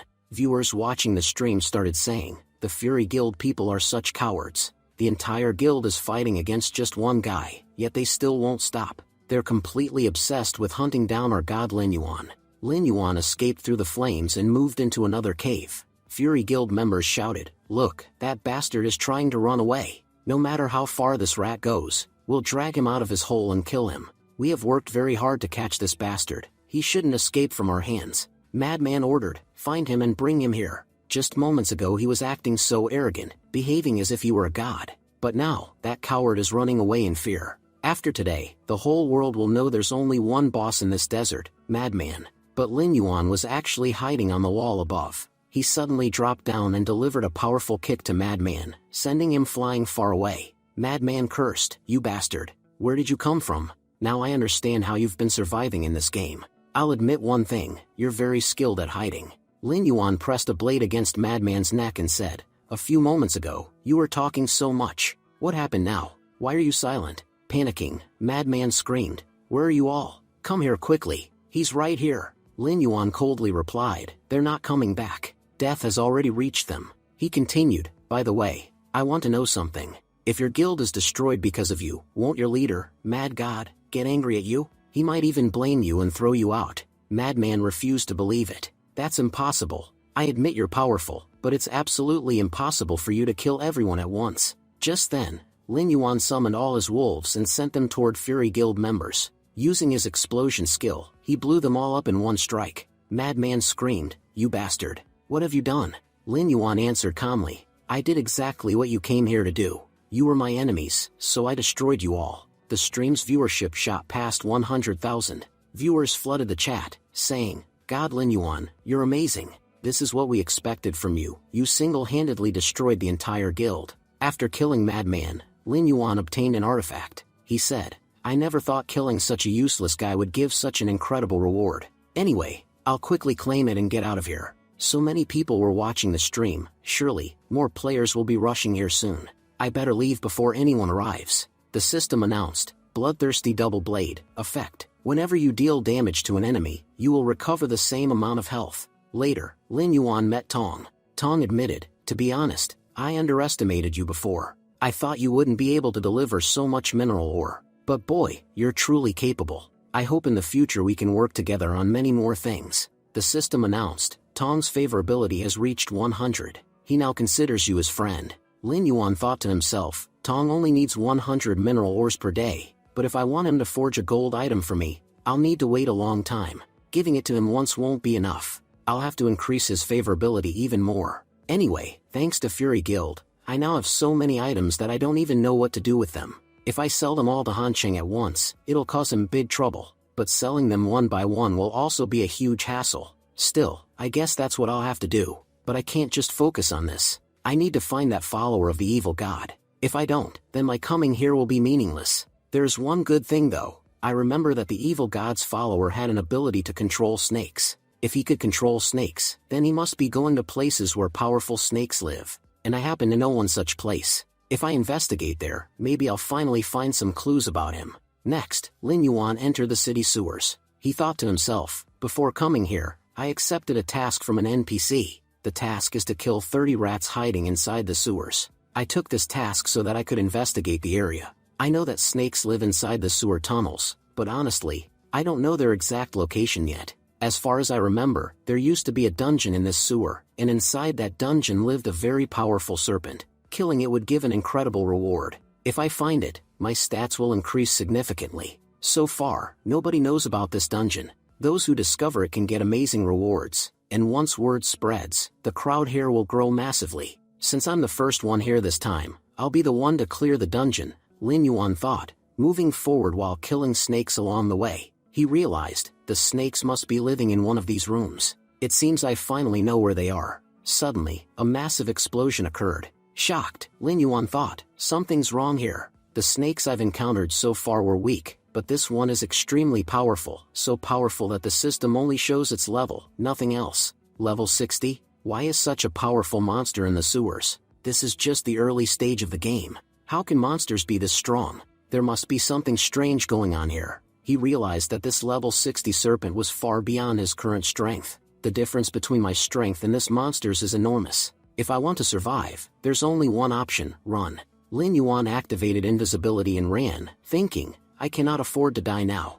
If I die here, my level will drop, and all the equipment I've worked so hard to acquire will be lost. No matter what, I have to survive. But even with invisibility, how is it tracking me? Wherever I go, it follows. Does this mean invisibility has no effect on snakes? I'll try hiding, maybe then I can escape. He slipped to the side of a sewer pipe to hide, but the serpent smashed through the wall and continued to pursue him. Lin Yuan thought, why won't it give up? I can't fight it alone.